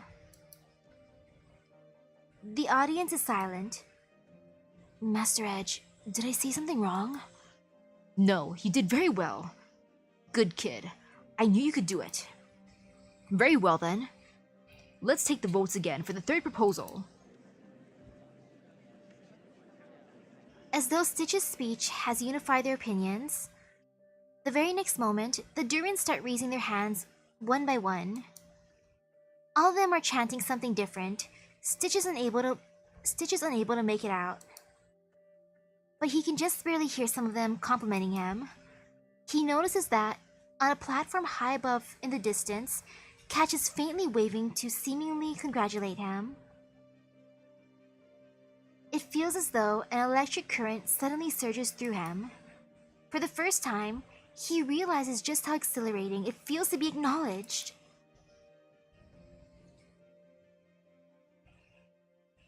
Ayy.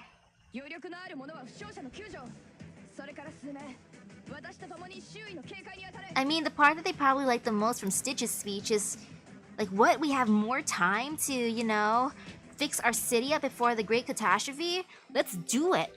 We want to send our city off with a bang! And he's gonna make us an awesome dome, you know? Let's totally do it. Paradise Lost. A late letter, a designer learning to open his heart, and a bunch of guys who are not sad at all, but rather looking to have some fun. But man, I feel bad for Cash. He's gonna be wandering by himself.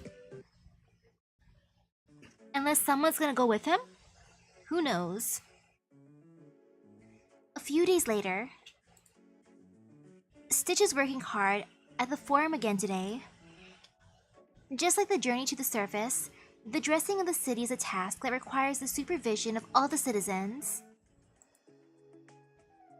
And as the face of the city, the dome's renovation is naturally the most important task. Which is why it is also necessary for the design tasks to be done in the forum, where everyone can see. And as Master Edge claims, it also saves time. The darn old man, he's definitely having me do this because he thinks it's funny. Noticing Edge's smudge look below, Stitch finds himself immediately incensed. However, not even he himself expected to adapt so quickly to these work conditions. When he has to take questions from passerby, when he has to hear opinions, and even when he stands up and defends his beliefs in an argument, none of that actually carries as much pressure as he thought it would. With Edge grinning away at him, Stitch is definitely irritated, but he also knows what people must be thinking about him. Just like how they must know what he is thinking. This little runt. He's had more arguments than I could count the past few days. Just because someone dared to give him some feedback, he had to argue for the better part of the day.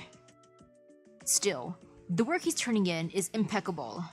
Finch, I don't know where in the world you've trumped off to, but you can rest easy now.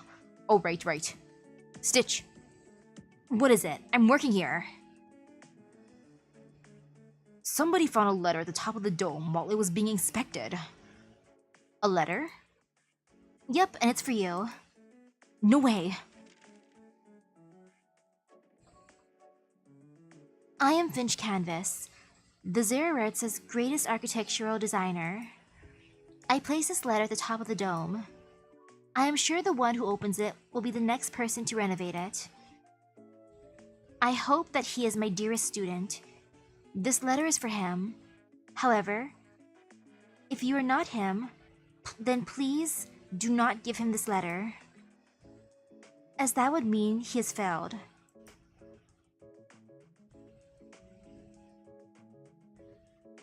Sorry, Catch. If only I were more like you. Everyone's personality is different, and I can understand the way you think too. All I can say is, if I'd found out a little sooner, maybe things could have turned out different. You're allowed to stay, you know. It's fine. It feels like I did something terrible to you. Not at all, Elysium. I really appreciate your suggestion. It's true that I made this decision to give him that push at first, but I also really want to seek out Master Finch. I'm sure he'll be very happy to hear how Stitch is doing. Well, you've made it plenty hard for me to know what to say here. Speaking of which, it sounds like this Master Finch really cares about his student. I have a hunch that he might have gone to the surface to seek a cure for neuropathy. After I leave, I'll try my best to track him down too. Huh. Perhaps he will one day find his way to Rhodes Island. Hey, I wouldn't mind summoning him. Come to my Rhodes Island, dude. You can have a place in my base. Oh, now there's a plan. You know what I'm trying to say, right? Yeah, we'll meet again. I know I want to help out when we finally rebuild Zererta. And when the time comes, I'm going to work together with Stitch to put out some amazing designs. Like a statue of me? Well, maybe not that. A shame. First, I must apologize to you for my departure. But if I had not left knowing you would never truly become independent.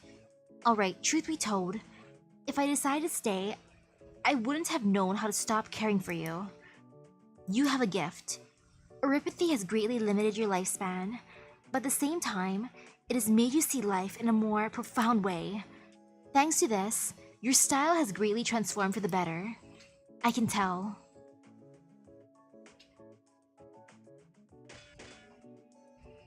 Here we go. Let's pull it together. Our job today is to blow all the caverns in this area. You hear that, Yogi? Yes, brother.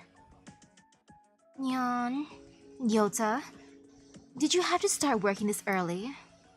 What are you talking about, Inam? This is a mission Gabio gave us herself. She saved my life. If I could, I would dig through the earth to meet her right now and check how she's doing. She'll still be alive and kicking, well after you're dead. Haha, that's for sure. Right. I'll be leaving tomorrow to meet with Pasha and discuss the Lord Amir business. I have mixed feelings of Finch Canvas. To me, he seems like the dad that went out to get milk and never returned. So starting tomorrow, Zumama's in charge, got it? How about I come with you then? Didn't you say the Pasha is a pain to deal with? For you, yeah. The Pasha would grind you until there's nothing left. Don't worry. I haven't been a messenger all these years for nothing. Alright, Zumama. I'll leave this to you. Don't worry. We've installed the Mountain Breaker MK3 on the Raging Ironhide. That'll put its efficiency up threefold. You can even leave me with this whole place. Sometimes, I feel like you're even scarier than Gavio. At the same time, this has made your style more and more extreme.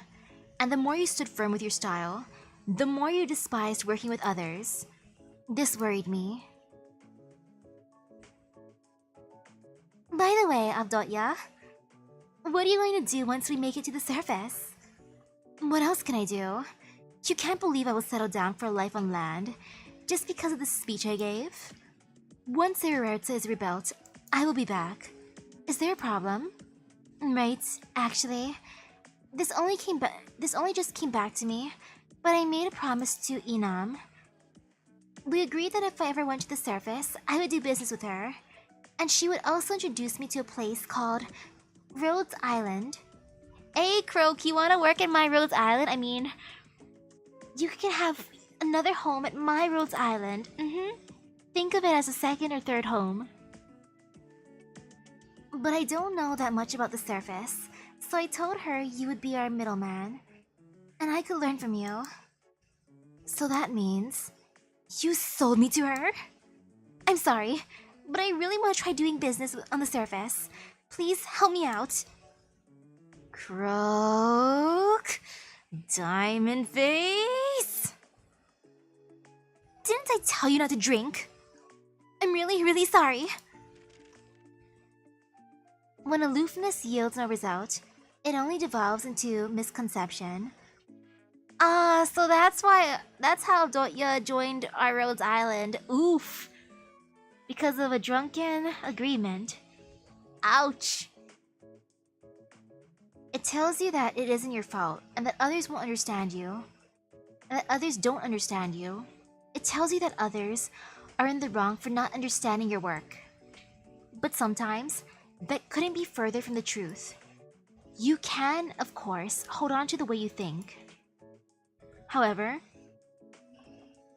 if your line of thought is really so fine and exquisite, shouldn't you try your best to share it all the more?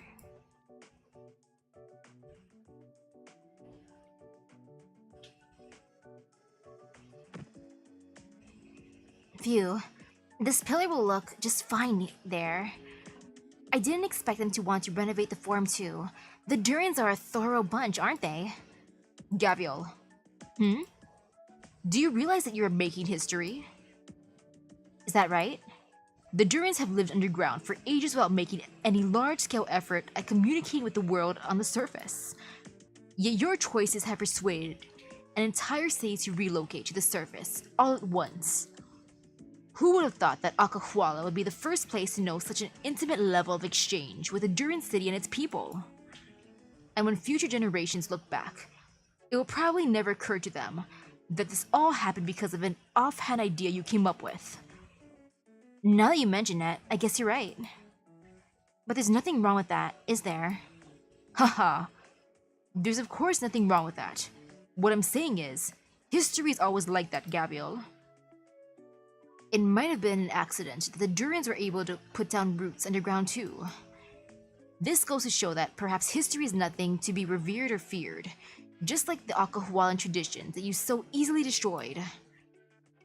Now, I'm not so sure about that. I think people who know their history pretty great. Like Dr. Kelsey. She knows history like the back of her hand. Kelsey? I could count the number of times we've dealt with each other on one hand. But she might be the one person in the whole world who takes history the lightest. Is that right? Of course. And I suspect the way she goes about it might even be a kind of helplessness. The kind that comes from knowing nothing can be done. Now then, let's change the subject. Zumama told me that you wavered in your decision, but you persisted with it nonetheless, and that you plan to continue doing as much? Yeah, I mean, they all told me that they'll help me. Speaking of, you're gonna stick with us until the end, right, old man? Oh, look at you. Won't even give an old man a break. It's probably obvious that I'm very happy to be researching technology with Zumama. But did you know that the longer you live, the harder it is to find direction? I'm not sure I get it. Well, that's good. That's what I like about you. Keep going down the path you're on. I'm curious just how far you'll make it. So, how come you're here to talk to me instead of following Zumama around? Well, naturally, that's because she kicked me out. I told her the Durin machines are nowhere near as cute as the big ugly thing, and she got mad at me. Humph. How could she be this protective of her new friends? Now I'm mad too. Mr. High Priest, Don't talk bad about the design, they're adorable. Oh. There are certain things that you will never understand until you experience them yourself. And so I am leaving you with a problem. Until you become the next design representative, and until you manage to persuade all of Zererza that your work has a profound meaning within, I will leave your side, and you are not allowed to come look for me. We are architects, and our job is to provide designs that satisfy the masses. You will come to understand that this is the greatest challenge you will ever face. Not a design flaw, not a construction problem, but rather something as simple as being persuasive. Wow, what a great final message from Master. Master's basically like, do better, son. Like, thanks. Thanks, Master. Whoa, Tomimi, you feel that? yeah, it's shaking. I'm surprised we can still feel it, even though we've taken the lift all the way up here. Those are some huge tremors. But all the Zeretzans have made it to the surface. Every last one of them. Yeah, everyone's done a great job. You okay? I told you to drop the tough act, but you had to be the last one to leave the city. What inspiration can you get from watching it crumble away?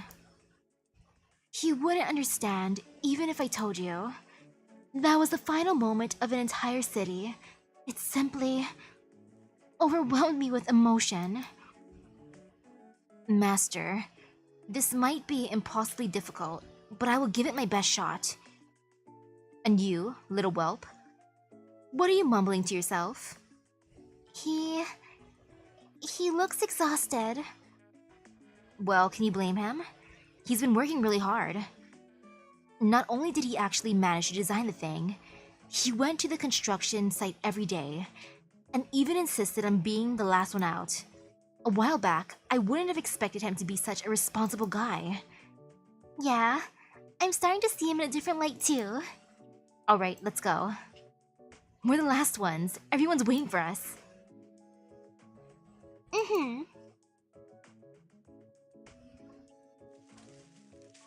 How come Gabrielle isn't back yet? She didn't get into trouble, did she? Don't jinx it. She's here. Now where is Avdotya? I'm eager to see the waterfall. You could go on ahead.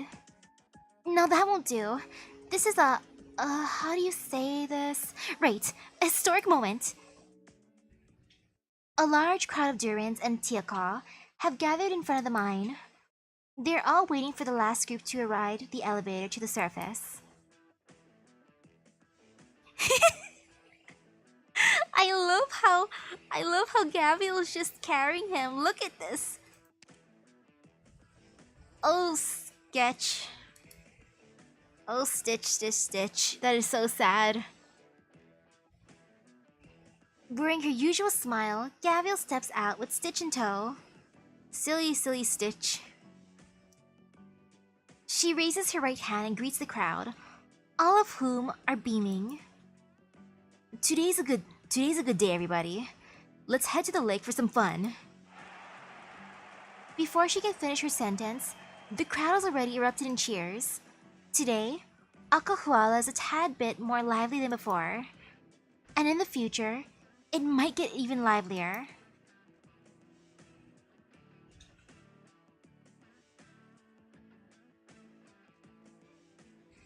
Yay! Happy ending! I like this event. This was a fun event. Man, if only Catch could have come up here too, though. Just to at least see things before going back down there. Ah, those were satisfying. I love how Gaviel's fist scared Stitch into... Actually, no, it helped him overcome his fear of talking to people. Because what is scarier than Gaviel's fist? He has experienced true fear. His life even flashed before his eyes, which is amazing. Gabrielle is so powerful and awesome. She is the greatest. And now I will celebrate with victory dinner. Maybe I'll just eat a piece of cheese. Maybe I'll warm something up. Who knows? So thank you everyone for stopping by the stream. I hope everyone has a great rest of their day and epic gacha luck. Foo foo foo, I feel satisfied. I'm gonna just farm the event while eating. So I'll see you guys later. Bye bye. Yay!